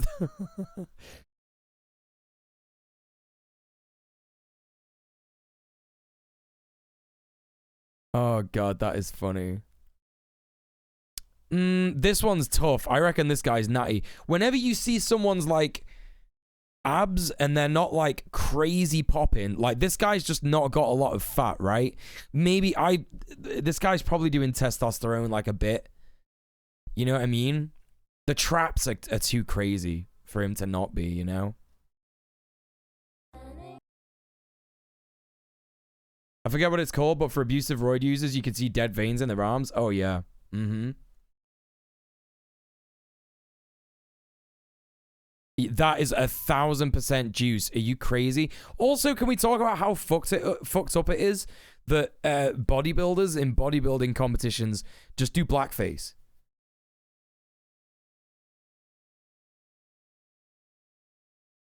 Like they just like black up and then go on stage. What's that about? Like, why do they do that? It's crazy, right? Right. So Anyway, I'm done with this.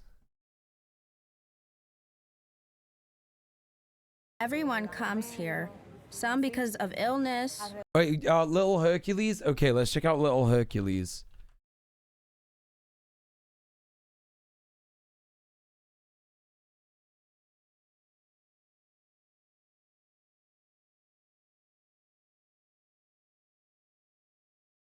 Oh, this is fucked, bro.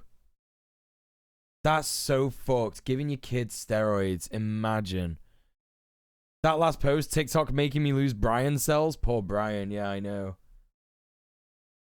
Dude, this is so fucked. Absolutely fucked. Why would you do that to your kid? I know it's money. I know it's money. I know it is. Oh, this poor kid. Surprised he made it to age 26, to be honest. You know what I mean? That's fucked, that. Yeah, looking better now, aren't they? Yeah. Yeah.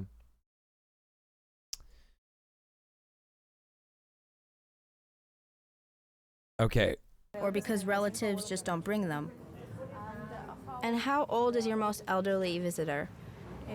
We have a woman who has turned 105 years old. She is, by the way, a very enthusiastic and cheerful person. This grandmother is pleased to participate in all our trainings and events.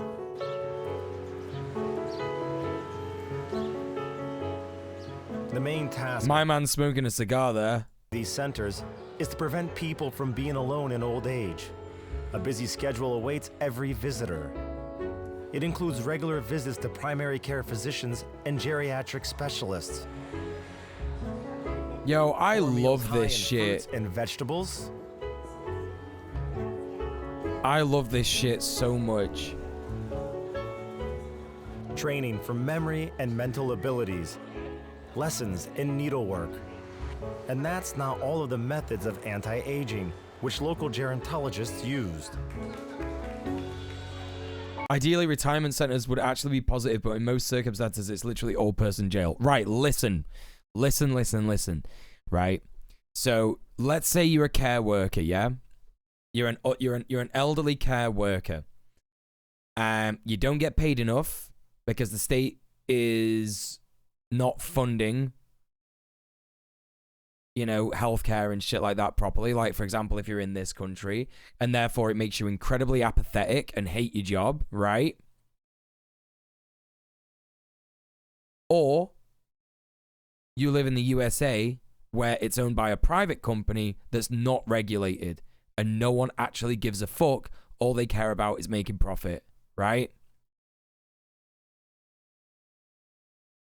That's a lose-lose situation. There's no good way out of that, right? And that's why it becomes old person jail. You're right, yeah, you've aged out, Grandpa. It's old person jail time, right? You know? It's super fucked. Super, super, super fucked. However, in Cuba, obviously, we see it here, they give a shit about old people. They, like, literally give a shit. Because, like that doctor said on Monday or last week, I think it was last week, wasn't it? They fucking care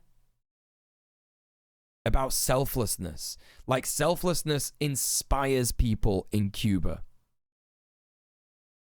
People want to just help people live and have a good life. That's what they want. They don't care about the fact that, like, you know, they're not making a lot of money or whatever. They know that everybody's not like making a lot of money. They know that that's the shit. They know that money's not the be all and end all. You know? There's just so much wrong with imperial core countries, isn't there? There's just so much wrong. Everything, literally every aspect of our society is poisoned, horrific, violent. Everything that we say about countries on the imperial periphery is projection. Everything. Everything. Scooby-Doo villain mass meme. It's old man capitalism, right?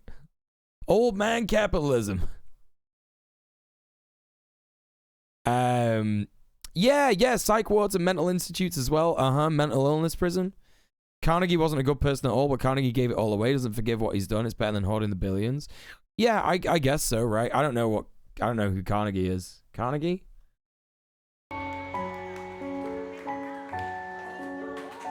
Wow, they also have dancing? Yes, dancing. A great therapy. Firstly, it is a Oh, he was an industrialist.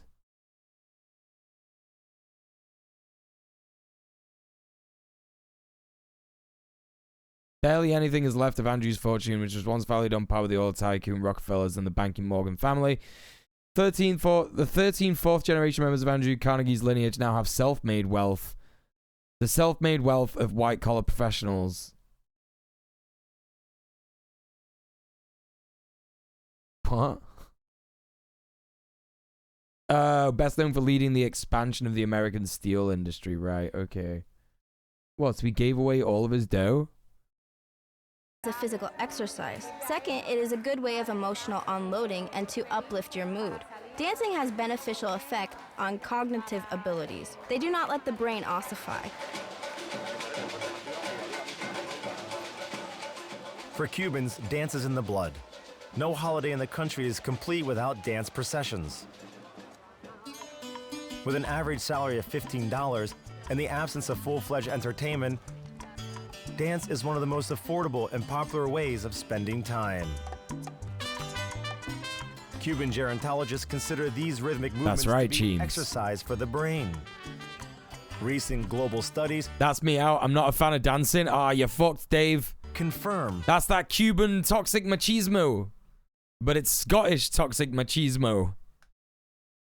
That regular exercise really makes us younger. Listen, Dave, I'll dance with you. It's okay. I don't like dancing either, but if it means I get to live longer, I'm gonna do it. Look at them all dressed up. I fucking love this shit. I fucking love this shit. I really want to learn like salsa dancing and shit like that. I want someone to come dancing with me. In our institute at MIPT, a professor, Yenikolopov, conducted an experiment on What if we mice. did like, yeah, what if we did like traditional Scottish like Cayley dancing and shit? Is it called a Cayley in Scotland? I only know the Irish version because of my granddad. Like, what do they call like a Cayley yeah, is that right? Yeah, like a Cayley, right? Yeah. One Do group some was Cayley put in a dancing. squirrel cage so that they could run whenever they wanted to. A second control group did not do anything. As a result, in the group that led a more active lifestyle, the number of new neurons increased. Moderate exercise spurs the It's got moves you can practice, that's right, yeah. growth of nerve cells in the brain. Scientists cannot yet explain this surprising fact. One can train their brain to deal with dementia in other ways. For example, by using intellectual games. I'm not a dancer anymore now. I'm better with dominoes. I'm playing everything. And chess and checkers, but dominoes, that's my strong point. Freeform dancing makes you feel weird. Right. That's why I want to learn salsa. The only way that you can do in our society freeform dancing and not be like hella self-conscious is if you do like half a gram of MDMA. There I know my business. Generally, I gamble and I'm hard to beat. That's the only way you can do it. That's the only way I used to do it. Gambles once again confirms that she is in an active mental state. Or like if you just go to a mosh pit because like everyone's just moshing anyway.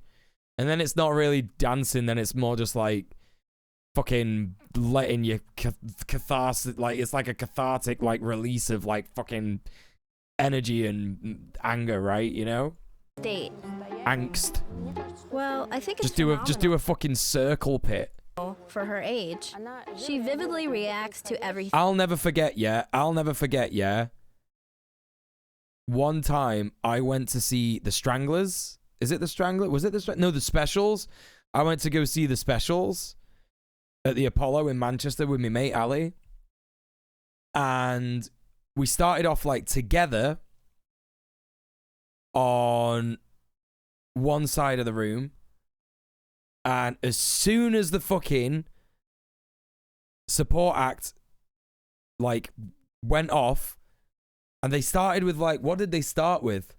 I think they started with "You've done too much too young," innit? You've done too much too young. Like as soon as that started, yeah, the whole fucking like it was just pure boomers. It was just like enough boomers and like me and Ali and like maybe a few other fucking people, right?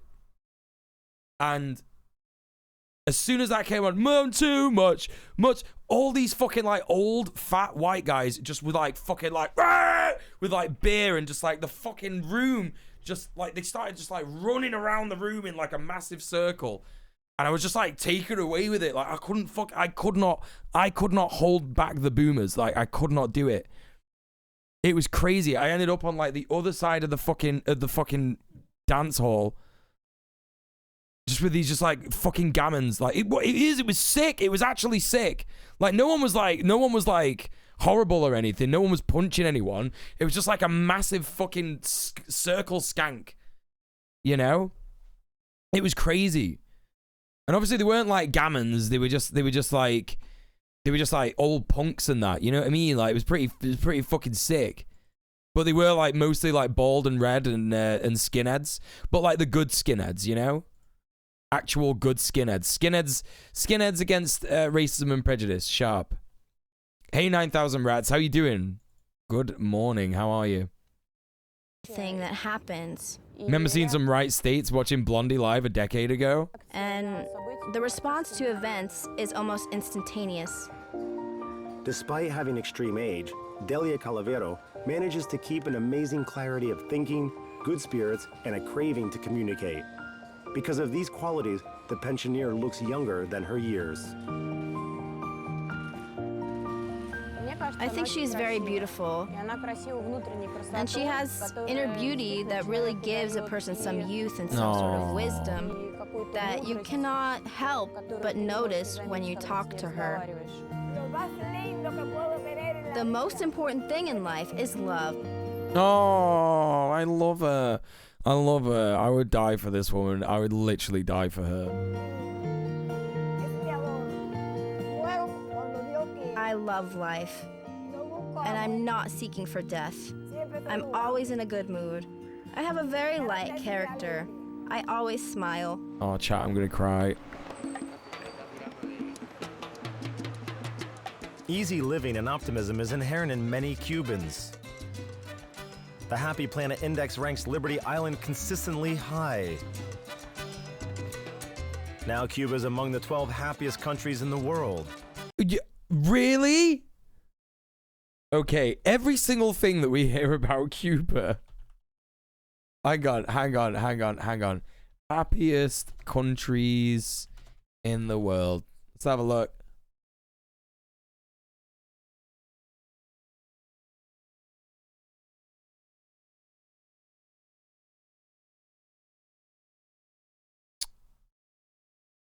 apparently it's currently Finland. Yeah. Unless you're like a person of color. Sorry, I shouldn't laugh at that. Finland's very racist. Of course they don't have any fucking data for Cuba on this list. Of course they fucking don't. Of course they fucking don't. There's no way that Cuba's all the way down here. No way. I refuse to believe it. They just haven't had any. They just haven't had any.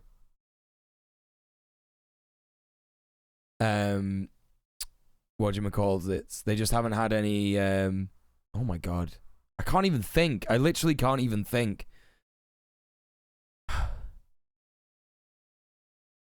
They didn't have any data because they didn't fucking go there. I just want to find this out. The leader is neighboring Costa Rica, another country with a high concentration of centenarians. I think that before, the Cubans had suffered a lot, so now we are incorrigible optimists. We are really happy when there is something good. The main thing, there is nothing in the bottom 10 most unhappy countries in the world. Number 1, Afghanistan. That's very sad. That's super sad. Literally war-torn by US imperialism. Of course. Apparently the United States is 14th on the list of top 20 happiest countries in the world. Like, I want to know where socialist countries are in there. It feels like they've purposely left out socialist countries, because when people search for shit like that, like what is the happiest country in the world, it's normally because they want to move there. That's what it is. They don't want people moving to Cuba. They don't want people moving to Vietnam. That's what it is. Life to be afraid of, and to treat trouble with humor. I am sure that someone who jokes lives much longer.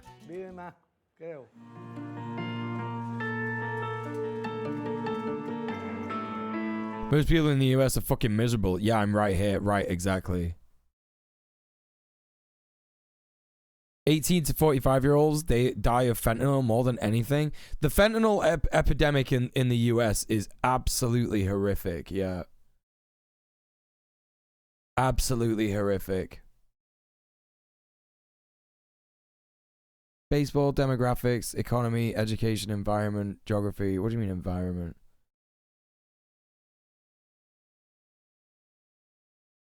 Society. Quality of life index not ranked. Satisfaction with life index ranked 83 out of 178. That's sad.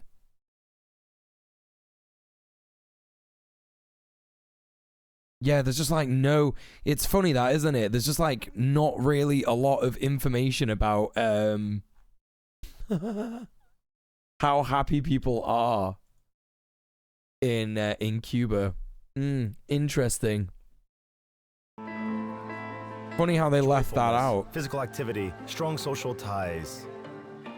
Each of these factors gives the Cuban pensioners extra years of life. What else do Liberty Island old-timers have in common? To find out, there is a large-scale research program, SITE.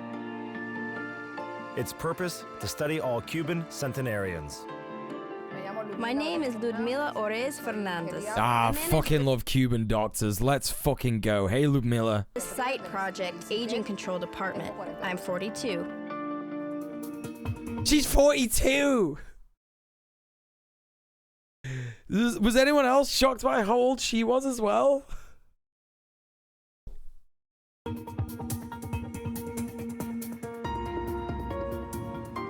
The National SITE program started in 2004. Gerontologist Ludmila Fernandez has participated in the... How come it's called Cuba, but it's more country-shaped than country-shaped? Oh. Mega spell. I'm sorry. That's an L in the chat. Sorry. Sorry that you had that L. I know what you meant. It's more country-shaped than cube-shaped. It's a good joke. It's a good joke. I'm sorry that it didn't work out for you in the chat there. How are you doing today? You okay? 40-year-olds are hot. What I'm learning today is that, like, in Cuba, some 70-year-olds are hot. It's absurd. Absolutely absurd. Literally, like, get me a Cuban gilf. I'm fully down. Get me a Cuban dilf. Get me a Cuban gilf. Project since the early days. We are I want a Cuban dilf wife and husband, and I want a Cuban gilf side chick. That's what I want. studying all centenarians in terms of physical state, mental health, their Happily social adopted daughter. characteristics, and medical care. Another task is to try to get closer to the ideal model of aging. Because the people who have extended their lives as such, they are A wife, husband, a husband, if you will. in fact examples to follow. Or a hife. Usually follow the within 2 years rule. For you, it's harder to tell in Cuba. Might have to extend it by 10. According to site statistics, for the Yeah. last 5 years, the number Yeah. of centenarians in Cuba has increased twice. Now, for every 100,000 Cubans, there are 32 super pensioners. Super pensioners. Fuck off when they call them super pensioners. Oh, get out of town. For every 100,000 Cubans, there are 32 super pensioners. It's that meme again. This is the second time this week.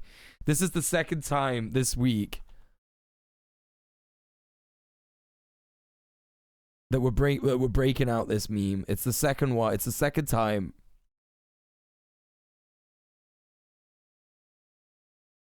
A husband, wife in Cuba, or a haiku, if you will.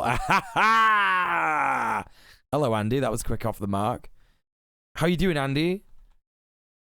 Yo, go show some love to I'm a Coconut, everybody. He's a lovely boy. One of the loveliest boys. Did you know when pensioners hit 99, they evolve into super pensioners like Pokemon? Oh, man. This fantastic result is second only to the world record holder, Japan. However, site's results aren't 100%, as only half of the surveyed candidates could prove their age. On the What do you basis mean of they their couldn't prove their histories, their- scientists have made a bold assumption. Do you mean they can't prove their age? They're not, like, given, like, age certificates and shit? We can assume that most of the centenarians do not suffer from chronic diseases. Yeah, the air quality is supposed to be A low good, yeah. prevalence of cancer was identified, approximately 4.3%. Yo, what? Are you shitting me? They don't even... In, like, super old people, there's, like, 4.3% of cancer. Among centenarians is a very And even if they get cancer, the medical care in Cuba is so good, it just won't fucking matter, mate. It just literally won't matter. They'll just put you in the fucking Havana syndrome chamber, blast you with microwave energy, boom, see you later, no more cancer, goodbye, good night. small percentage of diabetics, around 6%. Fewer still are suffering from Parkinson's disease, only 2%. 2%! 2% of people suffer from Parkinson's disease. I'm losing my mind. What's that compared to the UK? Percentage of pensioners with Parkinson's, UK.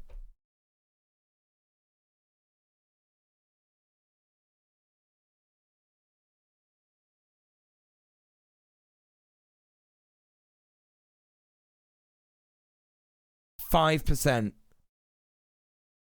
That's insane. That's absolutely insane. 5% it says here in the UK. I'm losing my shit. I'm absolutely losing my shit. Why do they not suffer like from double. these serious diseases?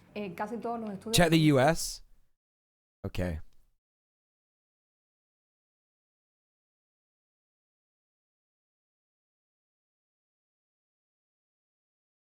Oh, sorry. Those are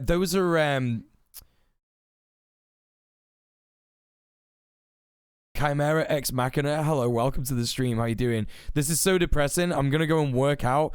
Oh no, it's not supposed to be depressing. It's not. I'm sorry. It's not. It's just shovel legumes into your mouth. Well, that's it, right? We need to have, like, you know, that blue zone shit, right? We need that blue zone shit. Oh man, which country has the highest rate of Parkinson's disease? Ireland, with 4.8%. It seems to be like about 5%, 4.8% across the board. United Kingdom is 3.8. Actually, sorry. Oh, I think that's all together, rather than like different ages.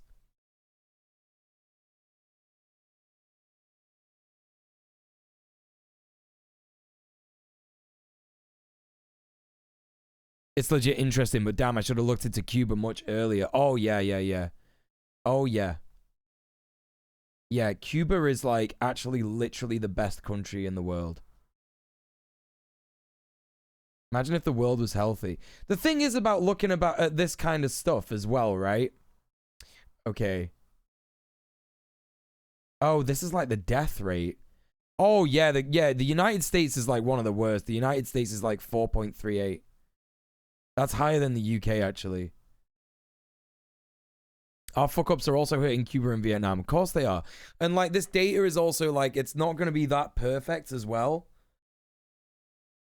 Because, like, sometimes, I guess, just, like, old people just die, innit? You know what I mean? Like, they don't, like, some people would just, like, I imagine there's, like, a large degree of people in the US who would just be like, I've got Parkinson's, but I'm not going to go to the doctor because that'll be a lot of money, and I don't want to give my kids debt, right? You know what I mean? It almost seems like when health isn't a sign of wealth, people are healthy. That's exactly what it is, Andy. I think that there's a very strong genetic component. There are also features of the environment. For example, a low prevalence of toxic food has been identified. They, like, farm all their own shit in Cuba. They got no fucking imports on food, man. They just eat all their own shit. And you saw how they were growing food in yesterday's episode. In yesterday's stream. They were, like, using all natural pesticides, like fucking ladybirds. That guy was literally talking about, yeah, we want these fucking ladybirds, we want them to breed, we're gonna put them out amongst the fucking aphids, and they're gonna scran all the aphids. Fucking sick. That is, if they have a healthy lifestyle, which is conducive to reducing the possibility of occurrence of chronic diseases. There is another important point, the reaction of these people to the problems of everyday life. Yeah, that's right, James, yeah. We had a low level of stress, high resistance to stress. And that's right, Andy. High resistance of stress. Reaction to stress is individual and variable. As a rule with age, psychological defense mechanisms become weaker. Many older people are... Oh man, that's not good news for me. irritable and vulnerable. They are quick to focus on the most minor problems. This excess backlash adversely affects the entire body. If, for example, you tease a child about something or hit them, they will cry and feel the pain as much as the direct impact of pain on their body. And if it is an older child or an adult, he will feel... Yeah, I'm literally already irritable and vulnerable to stress. ...and experience the pain much more. Because he will be including mechanisms of psychological stress response. The more we worry about the stress, the longer it takes for us and continues, at least for ourselves. And in the end, it leads to a depletion of the body's resources and progresses diseases. Fuck. We're fucked. We're fucked, gang.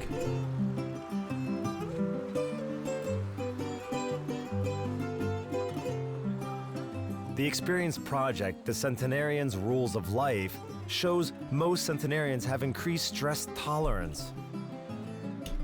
And Cuba is no exception. Like, that just makes sense, right?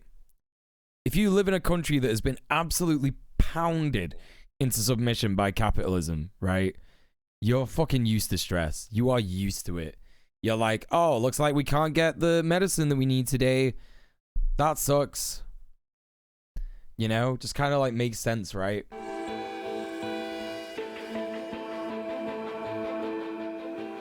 At 21, Arsenio Palacio became the main breadwinner in the family. He's 21?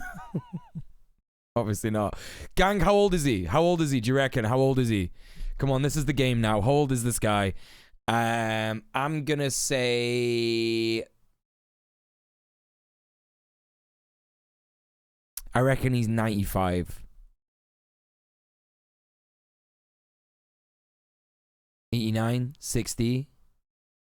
He's looking 60. He's looking 60 by European standards, right? He's looking 60. Maybe 70. He's 18. Kasuna. Yeah. Okay. All right. Let's find out. 83? Okay. After the death of his father, the care for his mother and 9 younger brothers lay on his shoulders. This happened in 1932. My name is Arsenio Palacio. I'm 103 years old. 103? He's 103? 2 months.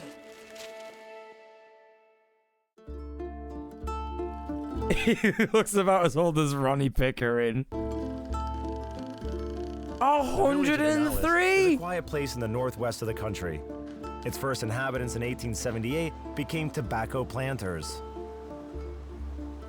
Modern Vanales is part of the agricultural region, I can't believe it.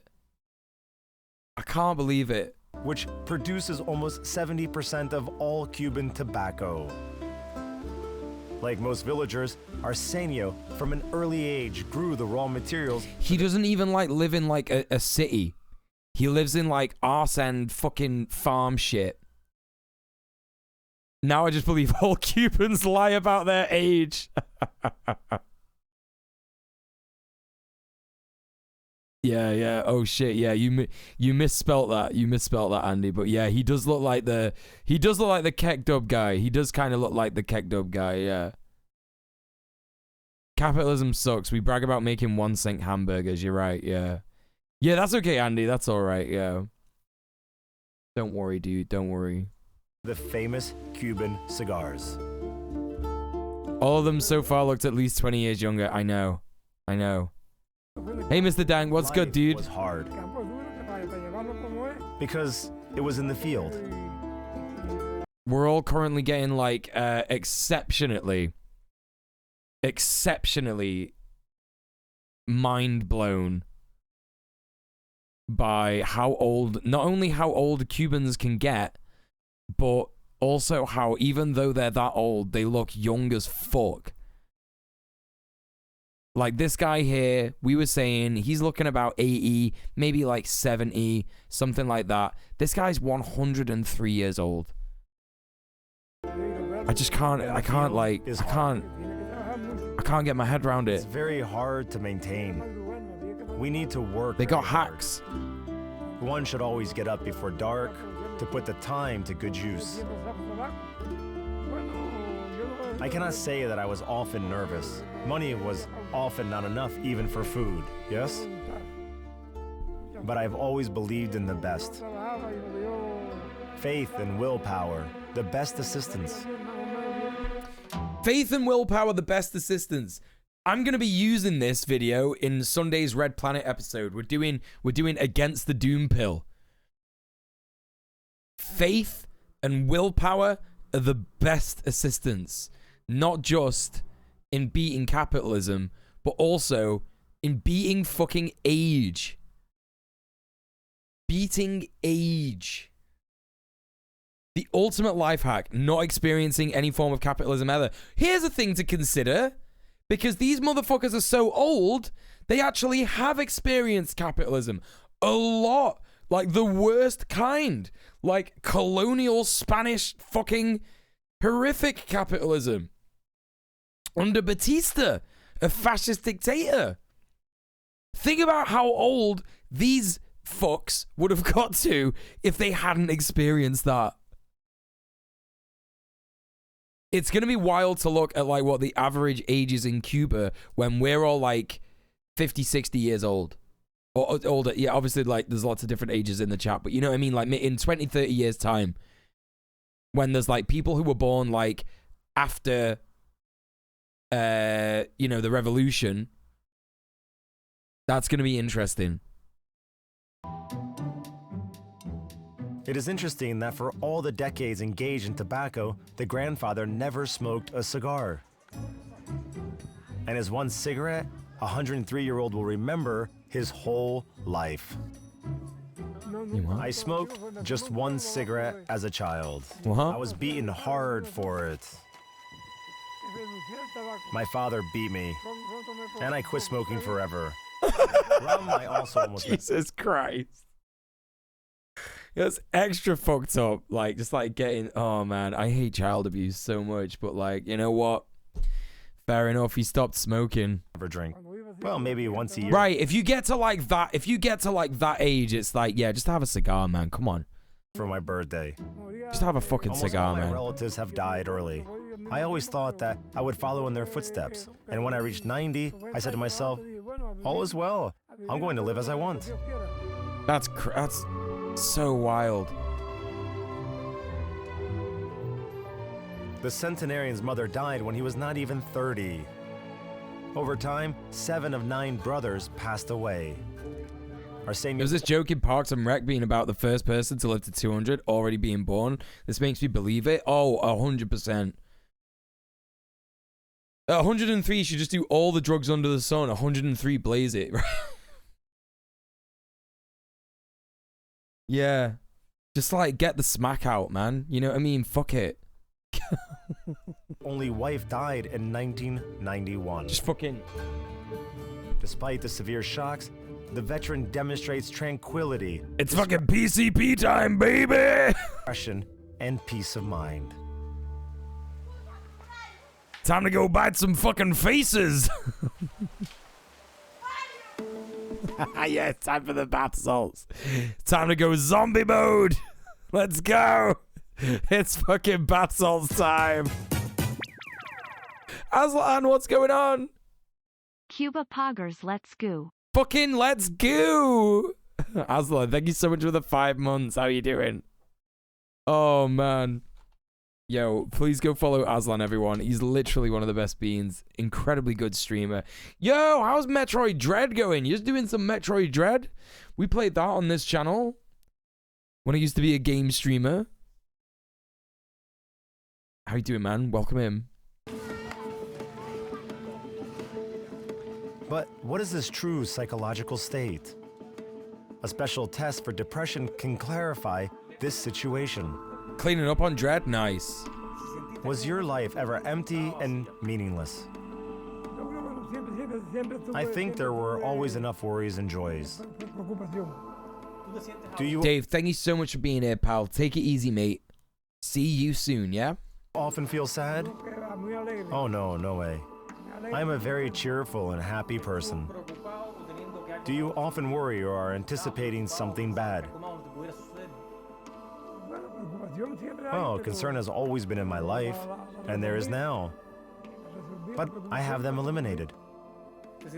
Have you ever felt left out, abandoned?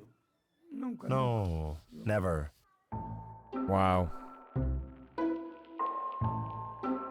A series of 30 questions that assess psychological state is a standard site gerontology project profile. Interpretation of the results will allow experts to conclude that the long-lived of analysis. Look at his fucking fedora as well. You remember how I said recently that, like, no one can really pull off a fedora? Like, someone in the chat was like, lesbians can pull off fedoras. And I was like, no, they can't. No one can pull off fedoras. Sorry, even lesbians look terrible in fedoras. And lesbians look great in most things, right? Like, the only person that I've ever seen actually rock a fedora like there's no tomorrow is this 103-year-old Cuban man. Are far from apathy and melancholy. On a scale of 15 points, Arsenio scored 5. This means that he does not have depression, which is very typical of centenarians. The fact that the reaction mechanisms of longevity are not normal. He's different. If contact with tragic events occurs, accident or death of a family member, it is as if our life stops. And it takes a lot of time and effort to start it again, back in the pre-crisis state. With him, it's otherwise. It is a fedora, to be fair. To believe in the best and not sit idle. Your Puerto Rican grandpa used to have one. He'd wear it at Oktoberfest. He was alive when the first fedora's sewing pattern was drafted. Right, exactly. But the Yo, for all we know, this guy might have invented fedoras. thing is to think. That hat looks cute. Thank you. Appreciate it. I don't think it is a fedora. It's made out of like paper. Yeah, it's 100% paper. This hat. I've had it for fucking years. I got this from Italy when I was like 23 or something. Will turn out. I still do not like to sit around. A busy man is always there. I fold clothes. I clean the house. I even polish shoes. Another characteristic feature of Cuban centenarians is autonomy. Even in their extreme age, they tend to care for themselves independently. The next stage of the research is dedicated to checking the physical form of an old-timer.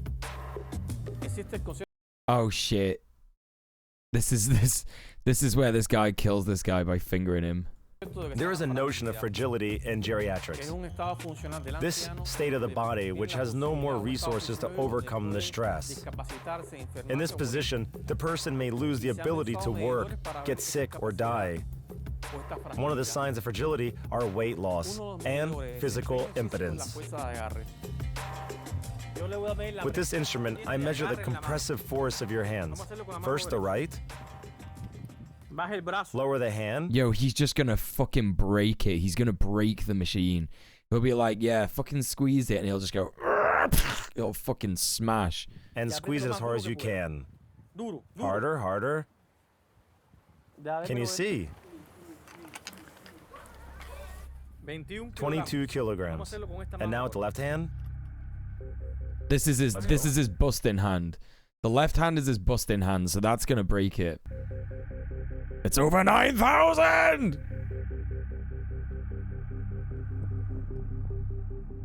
Strange. The left hand is stronger than the right.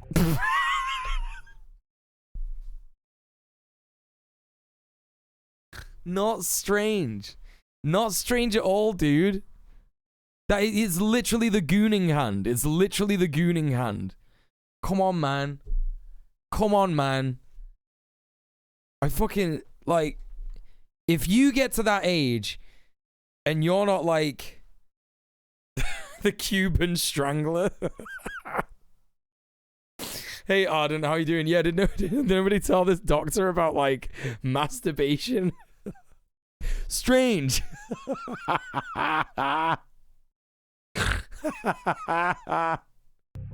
This fact has a simple explanation. The man was left-handed. He's got the jerker's death grip. Yeah, like old people as well. Apparently, it's like a real issue in like in nursing homes.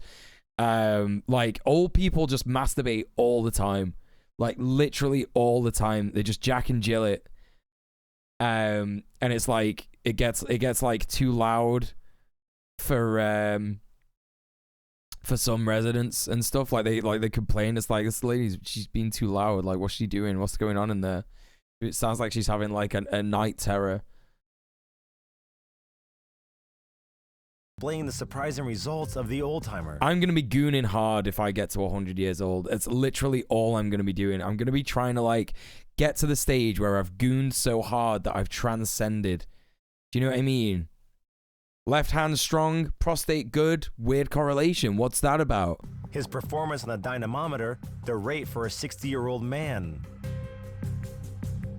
The genomes of a 100-year-old person is not very different from the genomes of the common people.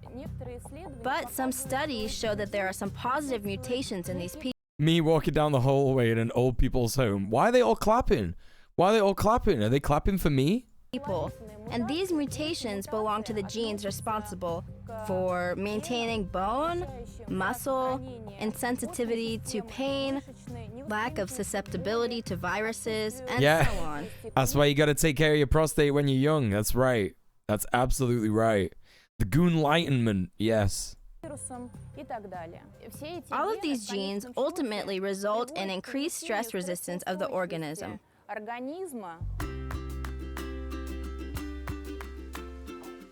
He's thinking about his next nut. Mental and physical condition of old-timers does not cause them fears. Like other old-timers, Arsenio is under medical supervision. In addition to the local clinic, every Cuban home has a family doctor on watch. Every fucking home! Get out of town, man. He lives next door. These specialists work 24/7. I love Affordable Cuba. Medicine, the pride of Liberty Island. Of the 11 million Cubans, 800,000 are working in the health system. I love Cuba so much. It's so good. Most importantly, we have created a special program of care for the elderly. If anything, I've learned I can very accurately call boomers a bunch of old wankers. Oh yeah. They're just flexing on us at this point. It is standardized for the whole country, not only for the capital. Even the most complex operations are conducted in a timely manner and free of charge. At least once a year, regardless of age and health, all pensioners are checked. And this is Get a very quick finger. important because the medical examination and preventative maintenance ensures the prevention of more serious consequences. When Lil Tay did this, she got yelled at. Wait, what are you on about? What's that? This medical center is located to the east of Havana. Its main patients are persons older than 60. Today, they are running a scheduled scan of Elvira Hernandez. Don't know about Lil Tay. At receiving, the Senora came and accompanied by her youngest son, Rafael. This veteran of the Cuban intelligence services recently turned 63. Oh, I do remember that. I do remember that, yeah. Mm-hmm. 7.2% of the population are working in healthcare, yet the British government is actively trying to shut down healthcare. Right. Years old. Right. He was born when his mother was 40 years old. No, the Tories don't want to pay pensions. That's what it is. They don't want to do it. Like, look at how archaic our systems look compared to this. It might as well still be feudalism, man. You know what I mean?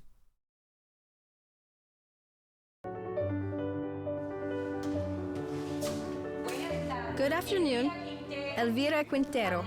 Come in. My name is Elvira Hernandez Quintero. How old is she, chap? Chat, how old is she? I'm saying she's like... Okay. European age? 85. Maybe 90. Cuban age? She's got to be like 105. No, there's no way she's 67, bro. No way. In Cuba, no way. No, I don't believe it.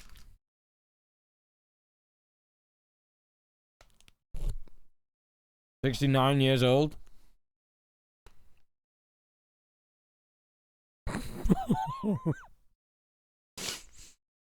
She's 3005.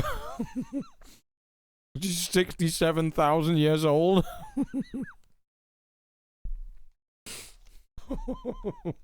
Okay. I'm 103. 103! I knew it. 103. Mate, Senora Hernandez is not an average Cuban. Come on. Her husband held an important position in the Ministry of Foreign Affairs. 105 would have been your guess as well. I don't know anymore. It's so hard to tell. It's so hard to tell. Was in charge of external relations. He had a solid connection.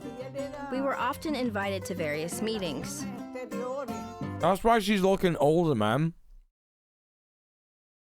That's why she's looking older, because her husband was like the guy that had to speak to America. And she had like threats on her life and shit. She's probably been kidnapped. I remember very well one evening at the Czech ambassadors. They gathered all of the knights of a revolution. And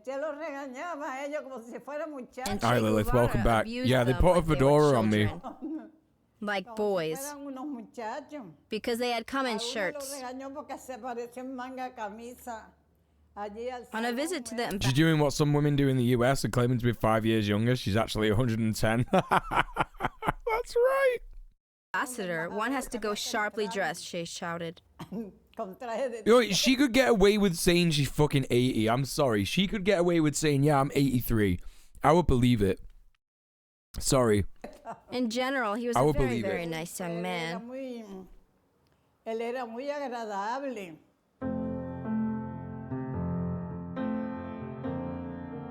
Due to the high position of the head of Hernandez's family, they never experienced financial problems. The main mission for the future long liver became housekeeping. She is the mother of 3 children. Her grandchildren are scattered all over the world, from Canada to Poland.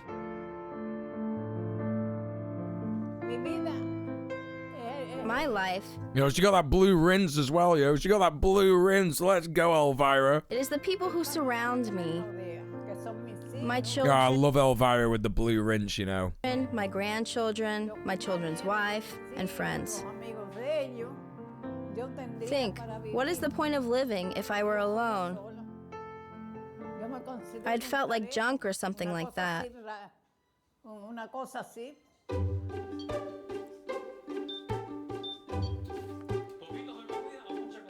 Serious emotional overload has bypassed the pensioner's side. I hope grey hair is easier to dye neon. There's that granny who's got like bright green hair. Yeah, it is. Old lady neon. Yeah, this lady.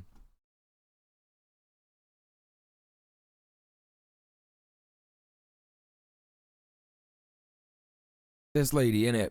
She loves it.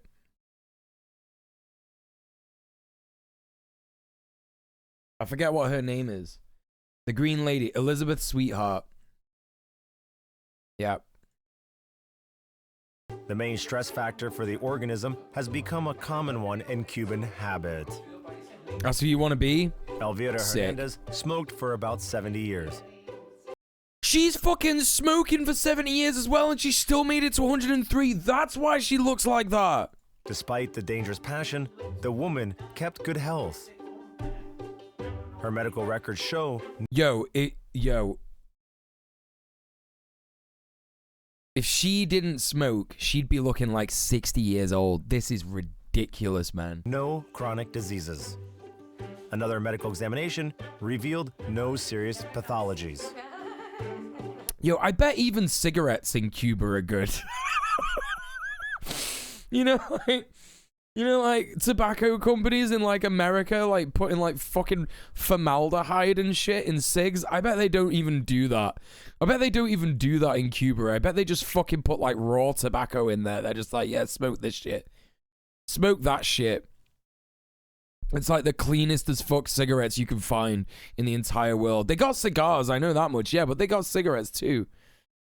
If they're anything like the cigars, then sure. Yeah, what, the Cuban cigars are like pure smooth and shit? Is that what it's about? I've never had a Cuban cigar. Stable heartbeat rate, I've given my granddad a Cuban cigar. heart congestion is observed, no hypertrophy. This is all very good. As you smoked, there was Yeah, I used to smoke American spirits. Yeah. Yeah, Cuban tobacco is like medicine, right? Yeah. change in your lungs. But I think It's like you just smoke a Cuban cigarette. It like instead of taking 20 seconds off your life, it like gives you an extra 20 seconds. take care of yourself. You will definitely live for more than a year. Oh, I'm losing my mind. Way to go, Senor Hernandez. Caring for the elderly is built, first and foremost, with the banal proactive monitoring of all old people. I think that such a system in the first place, of course, can be implemented with free medicine, which allows everyone placed in the same conditions. That is, both at state level, the status of old people rises, then what activities are carried out to ensure that they feel necessary, useful, and intact in a physical or mental level, leads to the fact that they have completely different status in their families. They respect and care for them. This set-off measures practically pulls people out of decay and aging and gives them the years of active longevity. Madness. Elvira Hernandez escaped from nicotine addiction by the insistence of doctors. For 13 years, she has had a completely healthy lifestyle. Still, the main component for this grandmother's longevity is mental health.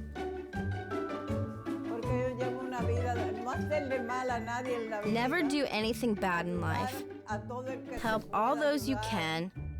Give help to those who need it. Well, that's me, fucks. Like, define bad. Like, what do you mean? Like, like, what is bad? Like, technically, I've done like a lot of bad shit. Do you know what I mean? Like, a lot. Is gay sex bad? I've done a bit of that. Do you know what I mean? I've done a bit of that. Like, is just straight sex before marriage bad? I don't know. Those handling things badly, on the contrary, to please those you care about.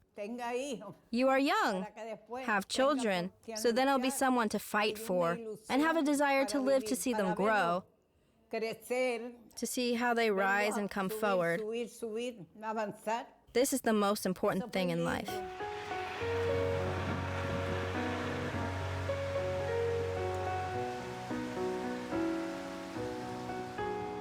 Our scientific trip to Liberty Island has come to an end. It's time to wrap up this installment. Yo, I'm getting fucking Cubans following me. A Cuban person just fucking followed me on Twitter. 200% Cubano and communist. Sick. Let's fucking go. Let's fucking go. Expedition, the centenarian's rules of life. Everyone wants to live a long time. So far, the key things for healthy aging I've noticed: dancing, friends, legumes, masturbation, and locally sourced food. What more could you ask for, right? And from the results of our trip, we can say that the most important fast. But you've been doing a great deal of good, Chief. Ah, well, there's still good to be done, you know? Is a positive attitude. Because ultimately, it determines our physiological process in the body. Another important rule is the preservation of physical activity. This can be either physical education, it can be a game, it could be dancing, it could be singing, anything that gives a person pleasure and makes him actively pursue his time. Equally important are regular preventive medical examinations, which many people underestimate. And the last rule, build a close relationship within the family and outside it. This may be your neighbors or friends. The main thing, avoid loneliness in old age. That's it. That's it. You don't want that loneliness, man. Russian scientists have made their conclusions. Our program continues to search for healthy longevity recipes. The next waypoint will be another amazing island of centenarians. Greek Icaria, located in the Aegean Sea. I don't give a fuck about Greece. Sorry. It's Cuba or bust, baby. Have a dance with your mates, go home, have a bowl of locally grown beans and a wank. That's how you do it, folks. That's how you do it. We got one more thing from Cuba. This is called Lessons from Cuba. And this is a premiere that happened in 2020. Yes, I did hear about Andrew, yes. Andrew, Duke of York, no longer Prince Andrew, that's right.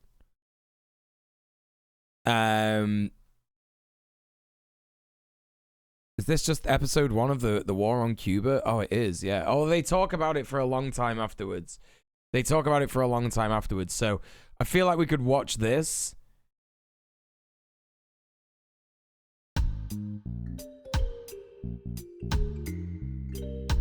The Andrew formerly known as Prince. Got it, pal. Episode 1 of The War on Cuba, produced by Belly of the Beast. I'm so excited and honored now to be able to introduce Liz Oliva Fernandez in conversation with Andy Villa. Liz is the protagonist and a journalist of The War on Cuba. She's the protagonist. It's not a movie, man. Come on. The protagonist. joined the team to support in the making of the She's the presenter. That's what she means. documentary in order to tell stories that she The Prince, currently known as Nonce, right? Yeah.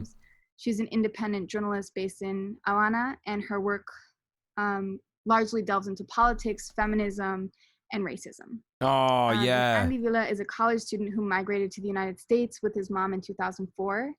He grew up in the city of Miami, disconnected from his family's history, and growing up, the effects of the embargo were very personal to him. He's going to talk a little bit about that today. He hopes to connect with his generation back home and begin a new dialogue about the realities faced by real Cubans. So without further ado, I'm going to let Andy take it away. Thank you both. A ti, Luna. Thank you, Luna. Okay, so I guess first of all, I just want to thank you for taking this effort and, elevating your voice and speaking, for so many people who don't have a voice in this country. I think one of the most interesting parts of the documentary or the first episode of the documentary that I saw was just how diverse, right? The people are that are affected by economic warfare. We saw the story of a farmer and we saw the story of a baseball player, right? These are two completely different groups of people, but in some way, shape, or form, the embargo still impacts them. But we didn't hear so much about how the embargo impacts you personally as the protagonist of this documentary. So I was hoping that you could shed some light on some of the issues and the differences that Black women go through in Cuba and that affect Black people and women of color in Cuba. Because we do know that we live in a system that is racialized, right? And this system is global. So it affects different people in different ways. So do you want me to translate that too? Oh, it's okay. Bueno, gracias a ustedes por invitarme. Para mí es un placer y un honor compartir mis experiencias con ustedes. So thank you for inviting me. It's an honor to share my experiences with everyone. En mi caso particular, es decir, cómo me afecta el bloqueo a mí. Es decir, el bloqueo afecta todos los aspectos de la vida de un cubano. Ustedes vieron la historia de Ernesto y vieron la historia de Cian, pero todas las personas que aparecen al inicio hablando sobre lo difícil que es vivir en Cuba están siendo afectadas por el bloqueo. Well, the embargo in my case affects every aspect of my life, and you saw Sean, who's a baseball player, and Ernesto, the agriculturalist, but the embargo really affects everyone since even the beginning. Lo que quiero decir es que como mujer, las personas negras en Cuba también nos vemos afectados. I'm sorry that there's no CC for this. It's clearly because YouTube CC capturing for English is racist as fuck and doesn't want to catch like a woman of color from Cuba in like a kind of Spanish accent, you know what I mean? That's just how shit is, sadly. Sobre todo las más afectadas por el bloqueo. So that Black people in Cuba are also really affected, and we are the most affected by the blockade. El problema es que cuando llegan las oportunidades a un país, generalmente las poblaciones negras están en los sectores marginalizados de ese país. Yeah, the problem is that we are the most marginalized in the country. Y esas personas son las que menos acceso a Oh, I just realized she's actually speaking Spanish at some points. That's my bad. oportunidades tienen. Porque si bien las oportunidades en Cuba de desarrollo y de crecimiento son limitadas. That's fucking my bad. Yeah, I'm sorry. I'm getting like, I just got distracted by something on Twitter. I am sorry. It's really fucking hard to not get distracted when like literally all my mates are getting harassed by like people who have never been outside. It's just so, I have no, like, it's hard for me to see. I have no idea what it's like for them. Honestly. Y de acceso a las cosas son limitadas por el bloqueo. Si las personas negras, por estar donde están, por vivir donde están, por su condición, son las que menos acceso tienen a ese tipo de oportunidades. So there's already issues of access when it comes to development and access to resources because of the blockade. So Black people have extra issues in terms of access, and they're the most affected. Yeah, it's almost like, you know, like I can make a tweet, yeah, where I actually tag Vosh, like actually tag him, and it's not just like a little tweet that doesn't like do numbers, like it gets almost 100 likes, right, and a few retweets, yeah, and nothing happens to me, right, because I'm a fucking white guy. I'm a cis white guy, just like Vosh, right? So his audience don't fucking care about me. They're not bothered.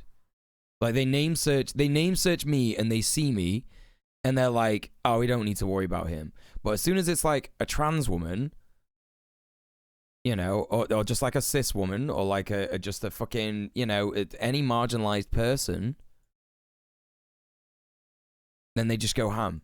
They go ham on the harassment. They don't like that, especially women of color. Professor Flowers, Luna Oi, they get so much shit from Vosh fans. It's honestly like the most disgusting shit. Hey Colossus, how you doing? Porque cuando estamos hablando de escasez de comida o escasez de combustible o todas estas escaseces a las que estamos acostumbrados en Cuba, generalmente las personas de clase media. Right, as soon as it's an attack on his cisness or whiteness, exactly. Doing swell, here to make jokes and chat blokes. Do you mean chat up blokes? Alta, tienen más recursos para paliar, para sobrellevar esta crisis. Pero las personas negras pobres son las que menos oportunidades tienen de hacerle frente. So when we talk about scarcity in terms of stuff like petroleum and food, people who are upper middle class have more access to deal with these kinds of scarcities when they come. But poor people, Black people, have less opportunity to do so. Y creo que yo como mujer negra también estoy afectada de esa manera, porque si bien tengo una carrera universitaria, si bien no tengo ningún tipo de problemas realmente económicos en mi vida, no puedo hablar por mí sola. Yo represento un sector de la población, pero yo soy una de las pocas excepciones, no soy la regla. So as a Black woman, I have a college degree. I don't have huge economic issues, but yet I don't represent everyone in my community. Porque soy la excepción, no la regla. Porque soy una de las pequeñas excepciones, no la regla. Not the rule. Okay. Okay. And so another thing that I found really interesting was the section where in the first episode, there's a graphic that comes up with various different platforms and internet websites that are blocked from being used in Cuba. And we know that this is something that's been going on for a long time, right? The fact that Cuba has very little access to the internet is nothing new. At times in the United States, for me living here, people in my community, right, Cuban Americans living in Miami would tell me that that was because the Cuban government didn't want people to see things and didn't want people to be online. But, you know, with the easing up of restrictions that happened when Obama was president, and with, you know, the greater access to internet that they had once Obama College and university in Cuba is free. became president and deals started coming in, we started finding out that it wasn't actually the Cuban government that was blocking those websites. It was, you know, the American government that wasn't allowing those websites to exist in Cuba. So this is something that is very applicable to my Cubans and VPNs are unstoppable. We're always on YouTube, we're always on Facebook, we're always on Twitter. So my question is, for somebody who is growing up in Cuba right now, with all the restrictions that you face when you're trying to get on the internet, for something as simple as watching a video on YouTube, how do you think that that affects your ability to develop yourself in a world that's becoming globalized and that's becoming all about the internet? And how do you think that people in our generation, people that are our age, look at that? And how do you think they see that relationship? El problema, Andy, es que el acceso que tenemos los jóvenes cubanos a Internet todavía es muy pronto para sacar conclusiones. You know what? I would say Cubans aren't missing out on Twitter. Honestly, they're not. Can you imagine? Like, obviously, there's that like one Cuban person that's like followed me on Twitter, but like if they're not allowed on Twitter, like I remember someone in the chat saying, I know a lot of Cubans on Twitter who get complained about getting banned all the time. And I feel like they do just get banned because they're Cuban. But it's like fucking imagine just like being a Cuban on Twitter, right? Living in Cuba. Imagine the shit that you would get. Because you would see people like Vosh and you would see people like fucking Destiny and shit like that, just like misrepresenting people, yeah? Misrepresenting people. Misrepresenting communism. Like, especially like Cuban socialism and stuff like that, right? And it would drive you nuts. It would drive you absolutely batty. You know, saying like, oh yeah, it's a dictatorship. It's yeah, it's a fucking, you know, you're not allowed to do anything. Like, you're not allowed to go outside. You're not allowed to this, that, and the other, right?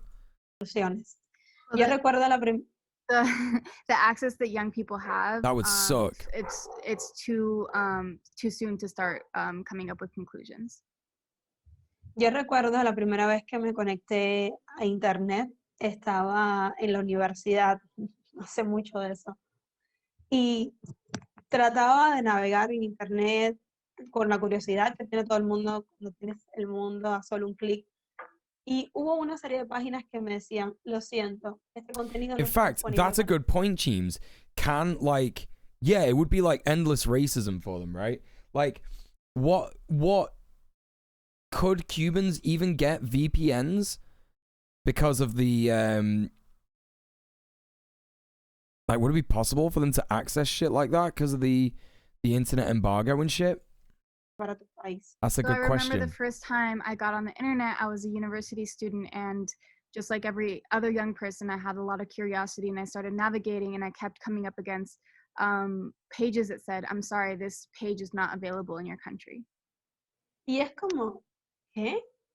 ¿Estaré haciendo algo mal? ¿Es algo que no he manejado bien?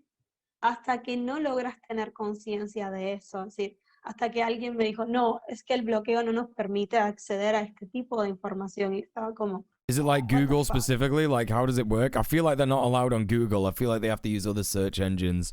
And like she's saying here, like she's like, in university, she would be like searching the internet and just be like, sorry, you can't get that page in your country. Not allowed, sorry. Imagine, yo. Like a bunch of stuff. I thought that I might have been doing something wrong. You assume they could get something like Tor? Yeah, maybe. Because of the blockade. Yeah, but like, that's what I mean. Like, is it like... Yeah, it's, I guess, I don't know. I guess it's hard to understand. It's hard to figure out how they like do it, because some of the like fiber optic cables that go under the sea, they go like around Cuba. Like, they don't go through Cuba, so they're not even connected to the cables in Cuba. I feel like Cuba has access to like the World Wide Web in like a super limited sense. It doesn't let us access certain information. Y es como surreal. Yo creo que es una experiencia surreal porque estamos hablando de herramientas. Yo creo que es una experiencia surreal porque estamos hablando de herramientas de investigación. Estamos hablando de compras online. Hey Petro, what's going on? I feel like getting VPN provider outside of US influence will not be hard, but how to pay for the VPN if most payment services have interests in the US? Correct. Good point. They have a cable to connect to Venezuela. By Venezuela, they connect to the internet. Yes. Cut off by a lot of the DNS. They could avoid it with private VPN networks, I think, but that's not fun to set up, I imagine. Yeah, I imagine it's not like automatically set up. Like you say, you would have to do it privately. That would be like such a pain in the ass. Like, no, people would just be like, fuck the internet. It seems like a waste of time, you know? Or maybe they wouldn't. Maybe it's like in Cuba, it's like we could really do with being on the internet, you know? And they could. It sucks. Apart from Twitter, like it's good that they're not allowed on Twitter because everybody should not be allowed on Twitter. There's a documentary about gaming in Cuba. They play in an intranet. Yo, I want to watch that. Okay, that's the next fucking that's the next shit. That's the next video we're gonna watch. Sonic will never again be a pain in my egg! Frackle, first time chatter, 100 bits. Thank you so much, kind stranger. How are you doing? Welcome to the stream. Gaming in Cuba documentary.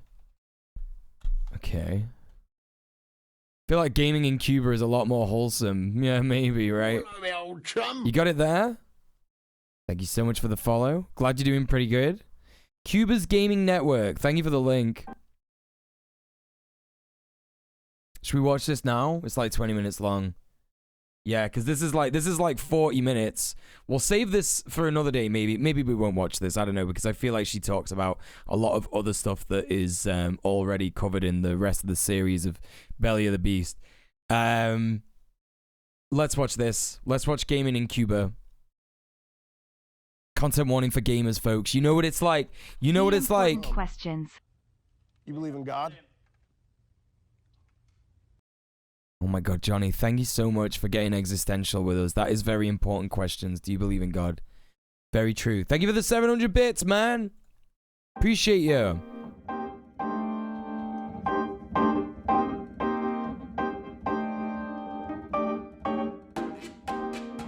Running outside of internet cafes and fighting in the street.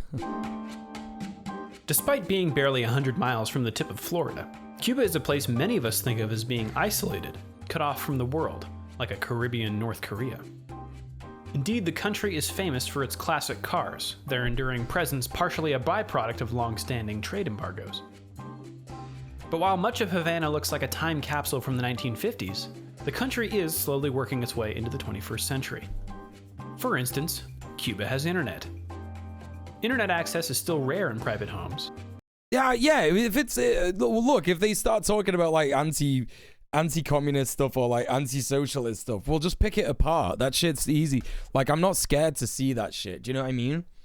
Like, I like coming up against arguments against communism and socialism nowadays because it's fucking funny, and like anarchism and stuff. It just makes me fucking laugh. You know, because of how much I've learned and how much I know about it now. But is supposedly rolling out to more and more people. Loving the libs. The rest of Cuba's citizens rely on publicly available access points, commonly situated in parks or public buildings. At all hours of the day, pockets of gaming in Cuba, playing Far Cry as a white guy hunting Cubans. Oh my God. Yeah, that's what the new Far Cry was about, right? Oh, servers can be seen around Havana, noses down in their phones, or with the occasional laptop. Look at this shit. Look at this shit. People just chill in the park on a laptop at night.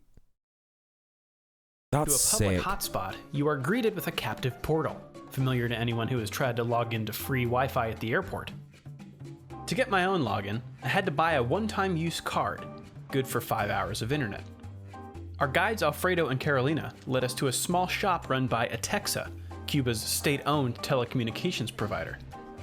Technically, I didn't buy the card, since each card must be registered with a Cuban citizen. Carolina showed her ID and paid the 5 CUC. However, there was a guy selling cards nearby for twice the price, who would have probably waived this requirement. It's your card. My card. Okay, all right. Use mine. Thank you so much. On each card is a numeric username and scratch-off that reveals the You see how they point out that someone's doing crime?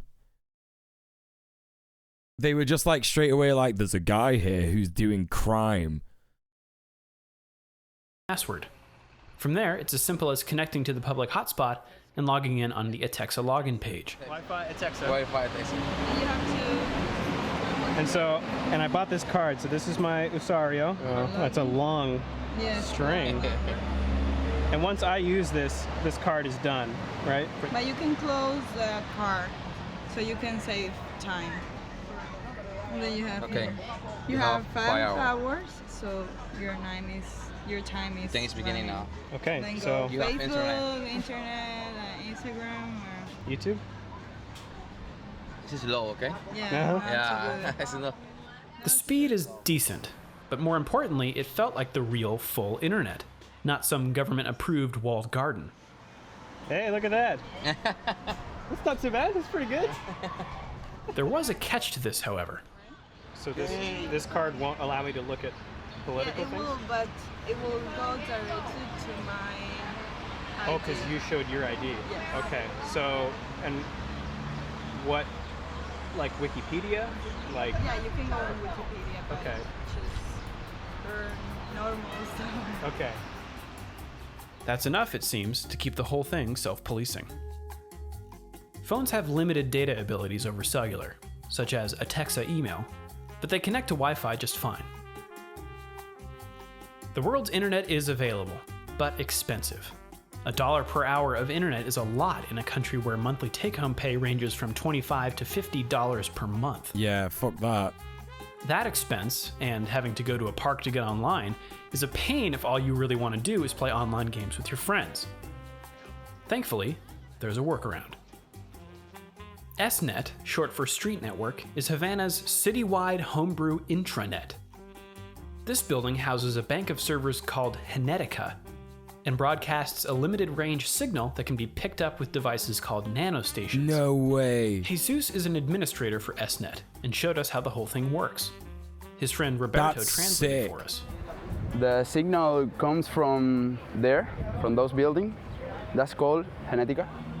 From there to that nanostation, that black bag for protection against the water.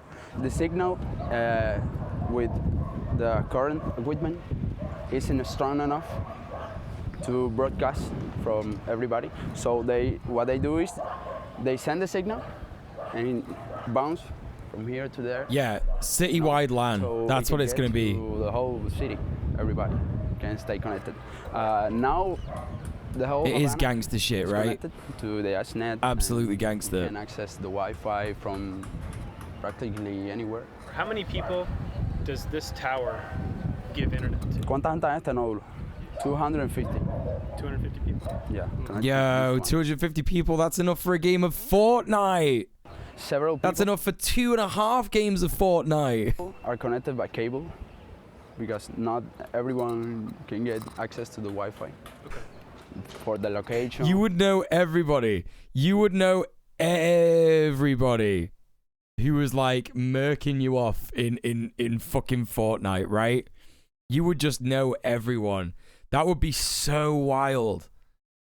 That would be so wild. You'd get killed and then someone would teabag you and you'd be like, yo, that's fucking John from down the road, little dickhead. Ain't no LAN party like a Cuban LAN party. Cory Doctorow would be proud. Doesn't have the money to buy the equipment and so on. I got my landlord. Excuse me. It's Cuba. No landlords in Cuba, baby. But they connected to... I mean, if it was like, yeah. I feel like maybe there are landlords in Cuba, but just like not a lot. You know? With cable. You can see the cables here. There's extensions of... Wait, there can't be, right? Wait, are the landlords... Wait, I'm going to have to Google this now, because this is...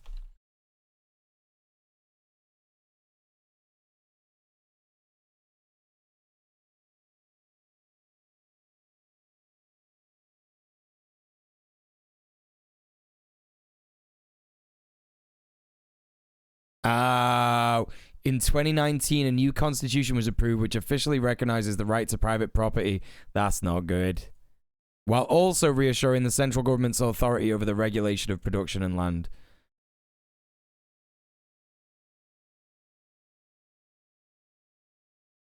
The vast majority of the spaces to available... Yeah, boo. The vast majority of the spaces available to rent are known as casa particulares. This is where you rent a room or apartment in a family's home, a popular choice of accommodation. Like, you can't, like, can you rent his housing? Or... Experience has shown the difficulty of eliminating the real estate market, but leaving it completely free won't work either. Hit my landlord for 50, he's hurt.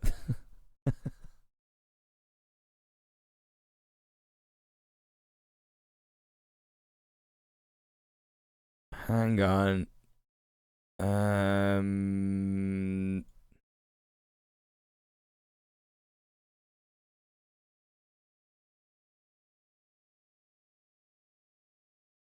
Yeah. Wait, Cuba vacation rentals from $19?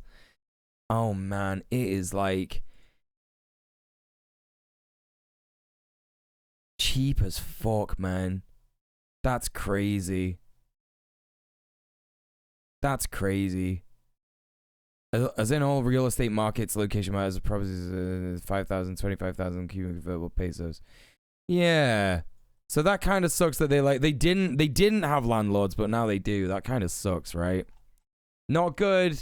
Cable and cable and cable to how you see everywhere. This is what they call nódulos. I don't know how to say it in English. Node, okay, like that. This tower bounce a signal to the little ones. There are like 12 towers connected to this one. It's a lot of people. So if someone new wanted to connect to the network, he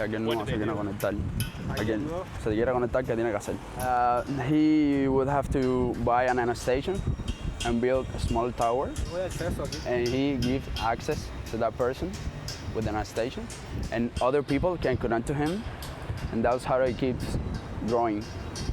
Like, yeah, they're in a better place to scrap the landlord idea again. Like this, here's the thing: it's like, so they're going, you know, they're bringing about stuff like that, right? They're bringing about stuff like, you know, bringing in private property and being able to like buy a house and be a landlord, right?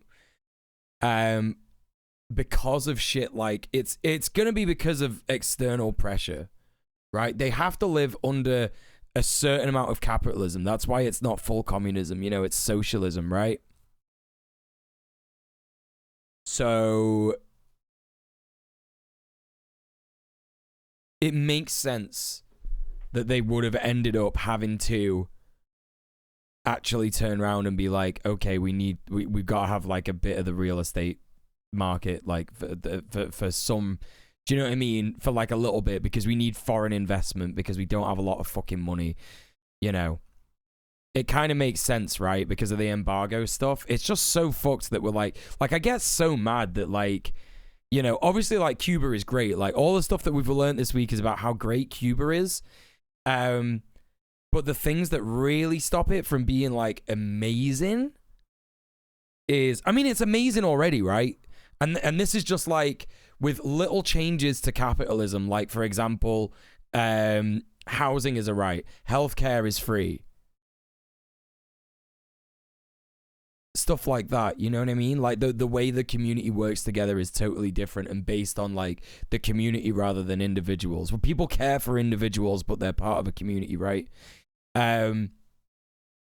Like that stuff is great, but if and it's amazing. Those are just like little changes to capitalism, and then you if you remove the embargo and then all of a sudden Cuba is able to like trade with all these countries, you know, then it would excel beyond belief, right? You know what I mean? The US is fucking terrified of these people that could set up their own internet despite their sanctions. Right, exactly. They are. Austria has a high percentage of public housing and small percentage of private housing. I think the percentage of private housing in Cuba is very small as well. But yeah, Austria is a great example of public housing. Like, they have incredibly awesome luxury public housing in Austria, yeah. The thing most popular in the network is games. Here we love playing games. We can play a lot of games, but the one who can play in a local network, because we don't have internet. For example, yo, they're playing World of Warcraft on a LAN connection? World of Warcraft. Everybody plays World of Warcraft. Call of Duty, those things. That's the most played in this network. That's fucking this sick. This is not professional. We invented this. Obviously, fuck Blizzard, but you know. When I was connected, we are like 8 people, and it's all by cable. There's no Wi-Fi. Before there is the cable, we will have to carry our computers, our PC, and go to a place, I don't know, a house from anybody, other house. So okay, I'm just gonna go play toilet, folks. Connected by small cables and a little switch of 8 ports. Everybody connected this cable everywhere, and the machines were like old, super old. Yeah. And it was amazing, but yeah, one day we were like playing at 4 a.m., 5 a.m. We didn't know. We just loved playing games, and we were packing up and we helping each other carry our computers to each house. And one day we were at the corner of my house, and the police came, and it looks like a robbery. It really looks like a robbery. And then they came and it was like, where are the papers of all the machines and papers? Here, no, we don't do papers. And this is a long problem. They all night talking. Also, when we start to take the cables across the roof, also we have problem with the law, getting permissions to pass it, and it was really difficult because it was illegal then, but now it's legal. Yeah, because we asked permission and they give us a document that we could. Yeah, it would be perfect for Dark Souls, right? Only, there's no problem because it's only for gaming. Allegedly, it's only for gaming, but in SNET. If you want to talk infrastructure, great videos by Not Just Bikes, Adam's something. Adam's commie blocks are good, actually. Is a brilliant breakdown of some public housing concepts. Yeah, fucking defo. There's no profit. I'll check that out. There's no profit at all. The money that we pay is for, in case the thunder damage the equipment or something, there's no profit at all. It's all for free, mostly. We don't spend money in that. If we spend money, it's because we try to connect someone that is far away or it's difficult to connect him for the place or something, and we help him because we like to add people. We then went downstairs, where Jesus and Roberto showed us the software side of things. So we communicate to this. It is incredible, isn't it? Like, despite the embargo, right? Okay. It's called board chat. Those two wave cables are from the tower. Okay. From the nano station. Those two are the one from the tower. And that one, it connects to the suite. That's another station. You have to put this one in the tower to connect more people to this one, because the other one. Oh, right. The second Bill of Rights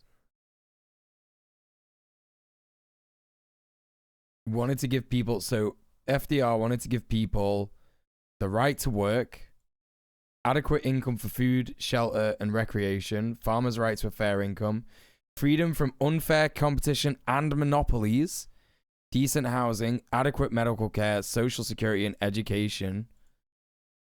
Yeah, if they killed that bill, yeah, that's why America's fucked. Very sad. Very sad.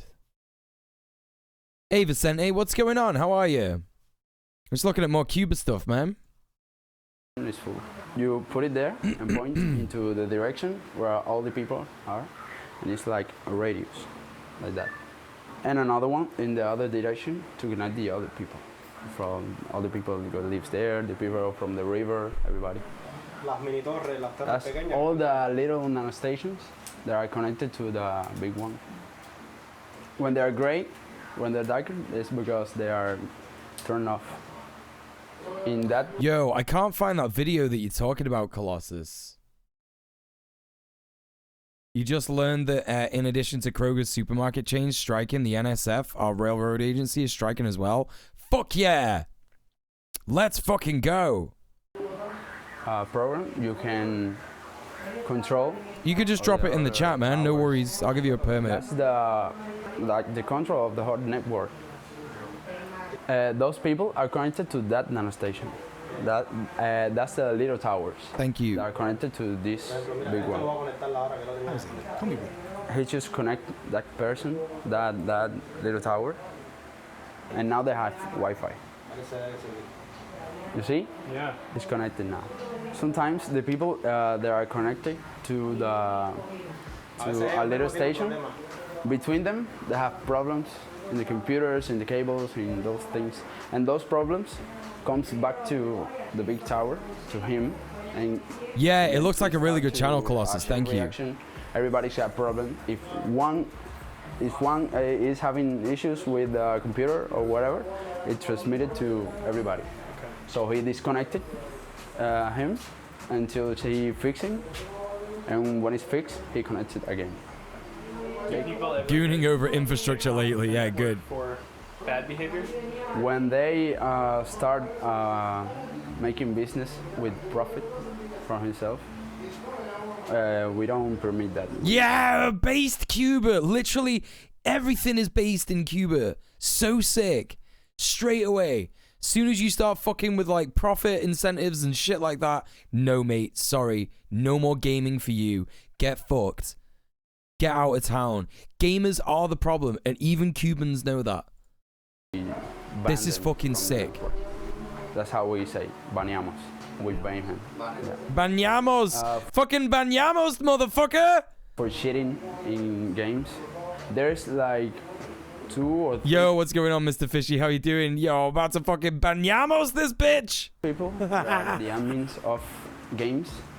There's one for Call of Duty. There's another one from World of Warcraft. Yes. And they have not employers, but people that help him to detect people that is cheating in the game. And we don't like that because we're trying to make everybody even.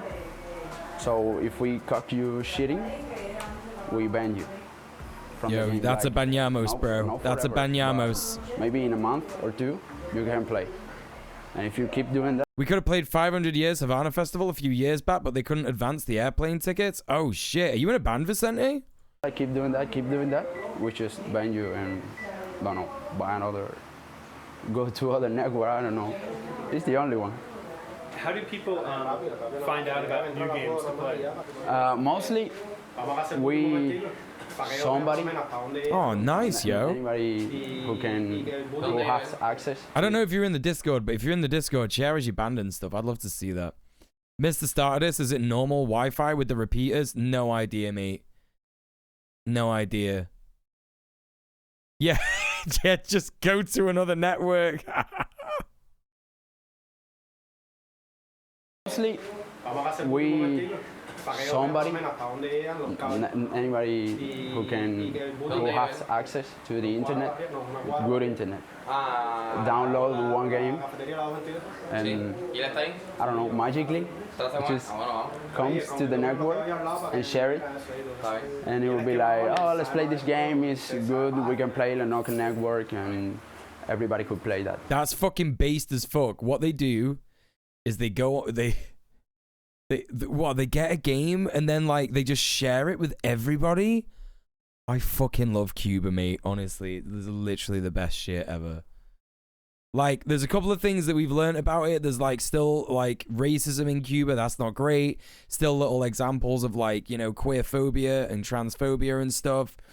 But, like, on the whole, everything is, like, a lot better. Just, like, everything.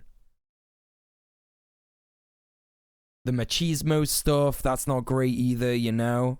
The police could be a concern. Yeah, for sure. For sure.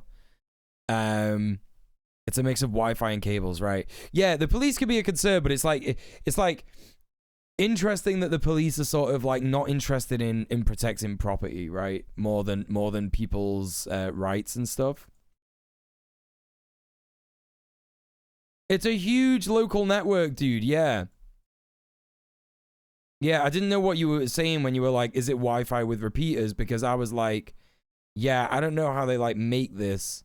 I have no idea how they like make it happen.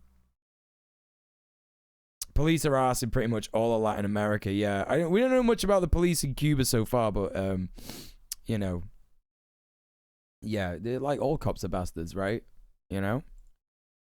And we copy things from machine to machine, We don't just go and download one game, because downloading one game here, 1 gigabyte game, long time downloading that. To see the network in action, we walked the length of one of the Ethernet cables leading from Jesus' home. It's like they're saying, hey man, if you're stealing computers, that could hurt the owner and not, that's property and you're a criminal. Right, sure. You can see the blue cable goes down to that house. Yeah. Over there. They're all connected to the network. And from that house, the signal keeps going through all the street. When the cable terminated, like, that's another thing that I've noticed with like everything that we've seen about Cuba so far as well, right? There's one thing that I've noticed that is like very easily observable and very, very, very like awesome, yeah? Hardly any litter.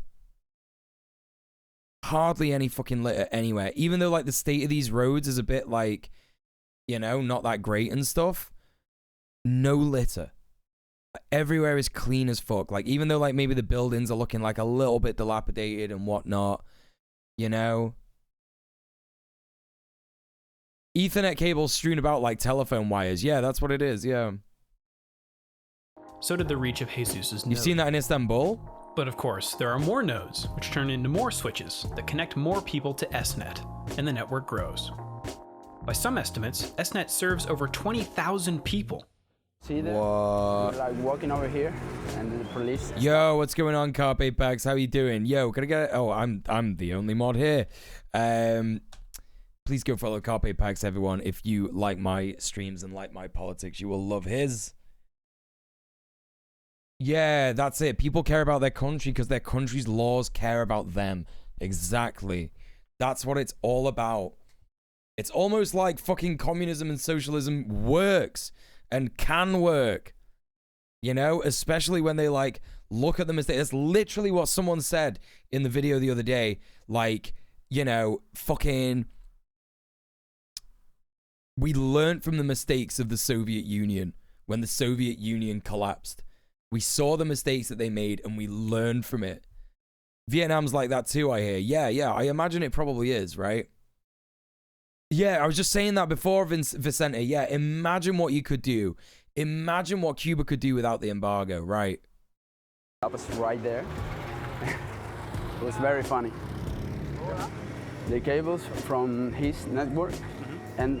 The problem is that if they ended the embargo and people could see what Cuba could do without the embargo, then lots of countries would start realizing, maybe having like a socialist communist revolution would be really fucking good for us. And America doesn't fucking want that. Here. Obviously, when I say America, I mean the US government, you know what I mean? And here. The end here. From this point, further, other people control the network. But it's the same network. It's the same network. Daryl, alias Booty, provides one of these switches. Ah, Butty, you know, my man's name's Butty. It does, that's right, Carpe. Yeah. America includes the UK and Australia. Yeah, 100%, dude. 100%. America and most of the European countries. Literally. My man Butty. That's a sweet. All the cables. For the Americans in chat, Butty is like what some people in the UK call a sandwich. They connect. Not just Americans, it's like non-UK people. Booty is also an avid gamer. So avid that he was up on the latest Zelda, despite only owning a PC. Yeah, fucking emulate that fuck. Game consoles are not unknown here, but are extremely expensive, so the PC tends to rule. As Roberto said, World of Butty and his sidekick Fish Finger. Istanbul one is wireless, like they've got their own cell phone towers up? No fucking way, man. That's crazy. I guess like Istanbul, they got more resources from other countries than Cuba. I imagine Cuba could do that if they had that shit, you know what I mean? Warcraft is quite popular. Impressive considering SNET is, again, not connected to the internet. You don't even have that, Lilith? Henetica, in addition to providing servers for games and communication, I believe you, also has a front end that acts as a sort of portal. Clicking on anything in this list will bring you to a lobby where you can wait for don't play others before Dota, launching the bro. game. Nah, come on, there's loads better games than that. Come on, man. But it's more than just games. We have a football page where you can go and see the latest. You know what I just thought? Are people getting... yeah, it looked like he had Steam there, didn't it? Yeah. Are people getting high in Cuba? Ah, it's illegal. Ah, that's sad. Wait. Oh, yeah, that's sad. Yeah, people ain't getting high in Cuba. People will be getting high in Cuba. But, yeah, they still... Yeah, of course they do. Yeah, of course they do. Oh, they got strict drug laws. That sucks.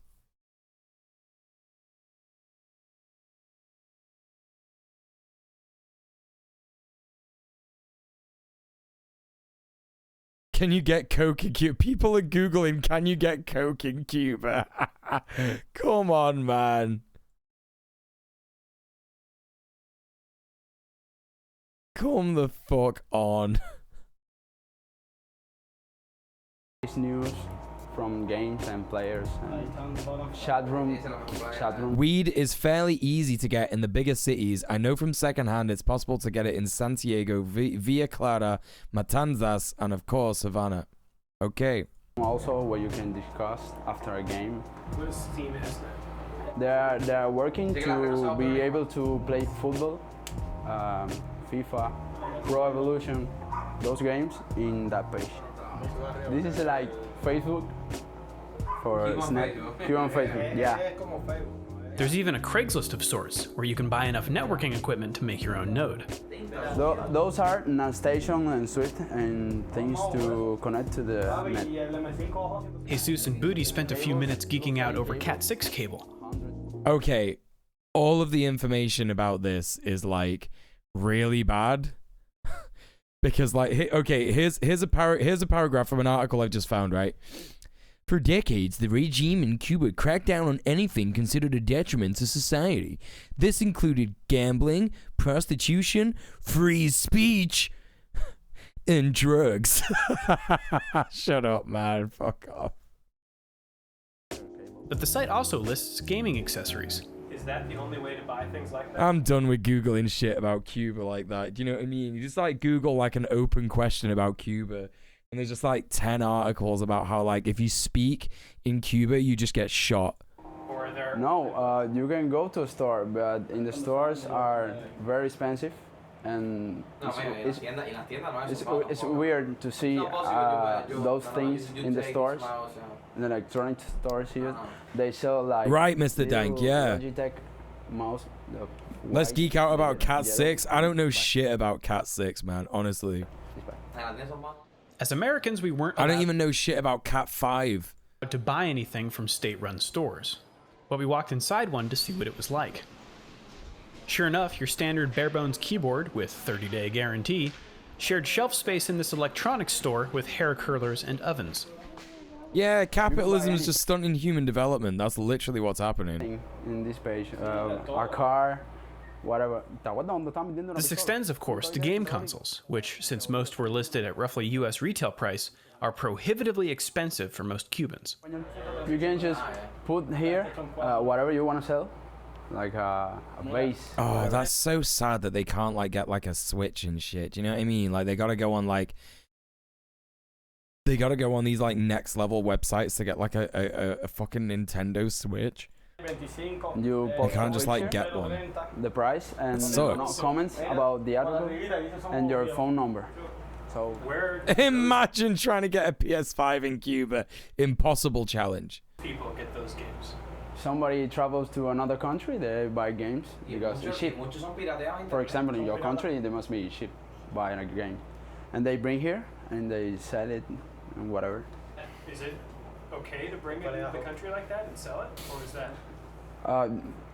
No, they really don't care. You can bring the game and say that it's for you, for your own gaming, and you just go to the page, you know, and you post, I want to sell all my games. And it's okay. Nobody cares. Nobody fucking cares. Yeah, it's not really a felony, per se, but it must be illegal. It must be illegal, yeah. They just don't care. I asked repeatedly if I could include everything Roberto and Jesus told us, and they said yes. It seems the government is content. Yeah, this fucking American dude is literally like, this American dude is like asking these people all the time, yo, can I include this in the video? And they're just like, yeah, what are you asking for? Like, Americans are so like poisoned in their brain about like Cuba. They're like, you can't even say anything in Cuba. You're just not allowed. You go outside, you get shot. Like, that's what happens in Cuba. Sorry. The police come to your house and shoot you if you think.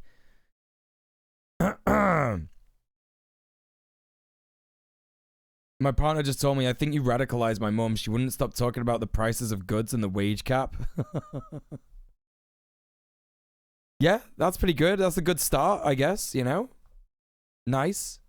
Like, you know, depends on what your partner's mum was before, you know? Yo, in Cuba, if you say you're hungry, they just come to your house and pull your teeth out. And to let the people of Havana operate SNet as long as it doesn't abuse it. She was a lib, I'd say. Yeah, but like, complaining about the prices of goods and the wage gap is like kind of lib shit, I would say. You know, if she was talking about the means of production, that's another thing. That's another thing. Fair chance the US are doing the shady stuff on the island, Guantanamo and that. Oh, fucking 100%, bro. Are you crazy? Like, absolutely. Absolutely. Privileges. The alcohol in a paper bag of... It's a good start anyway, Colossus. Do you know what I mean? It's a good start. Hey, Catlin, what's going on? Good to see you. Happy New Year. People here in the US talking about Cuba. Oh my fucking God, it's North Korea, Caribbean edition. Right. That's literally what they think. Of connectivity. This is fascinating in its own right. But what really amazed me is that it's all homegrown and maintained free of charge. People like Jesus and Booty put in the work to connect people, figuratively and literally, because they know the value of communication, of cooperation, and what it means to play together. I wonder where they learned that, man. I wonder where they learned that shit. Eh? Where did they learn that shit? They learned it growing up in fucking Cuba, pal. Doing so purely for the good of the people is something truly revolutionary. Oh, he started with a little bit of revolutionary at the end. Okay. Okay, alright. Alright, you know, This is the go first off, video King. from Cloth Map series on Cuba. Stay tuned over the coming weeks for a look at the games that are a part of Cuba's DNA. This is Sport City. Sports City. Havana.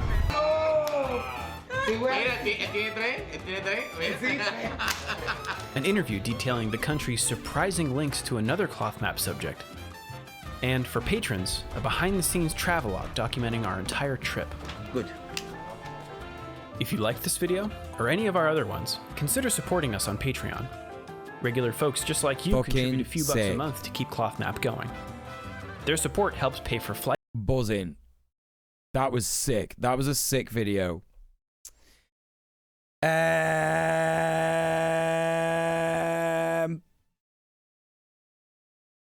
We won't watch the rest of that interview there because that's like a long one. That's like a 40-minute long interview. We might watch that next week instead.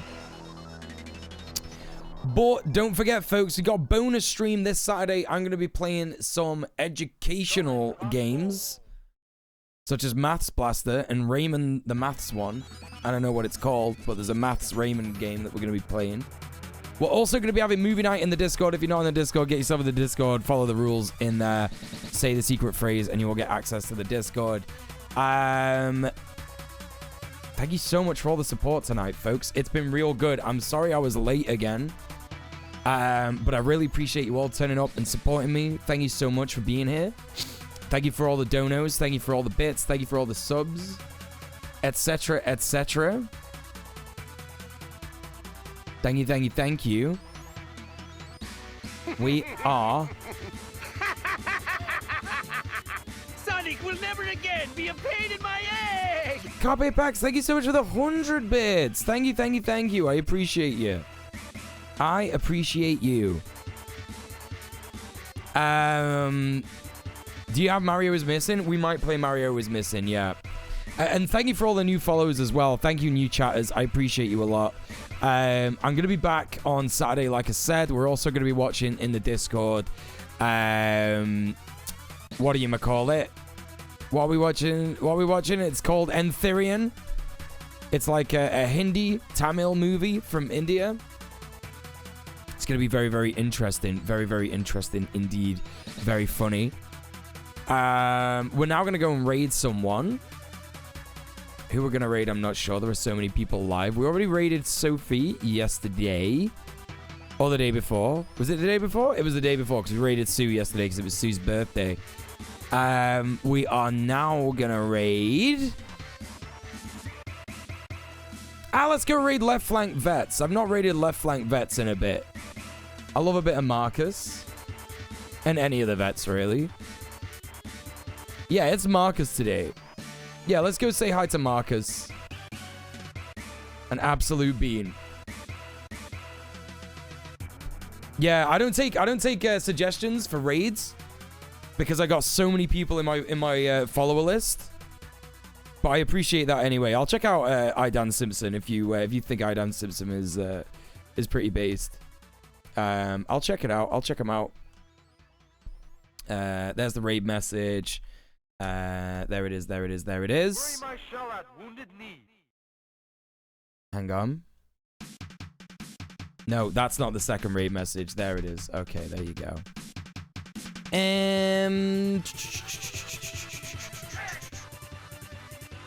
Let me just get Idan Simpson and follow them. Figured you knew him? No, don't know him. Sorry. I'll check him out, though. I'll follow him. Got some pretty cool emotes. So, yeah, I'm up for that. All right, gang. I'll see you at the weekend. Have a lovely Friday. Don't do anything I wouldn't do, which gives you a lot of leeway. Mwah! I'll see you later. Take it easy. Peace, peace, peace, peace, peace, peace, peace, peace, peace, peace.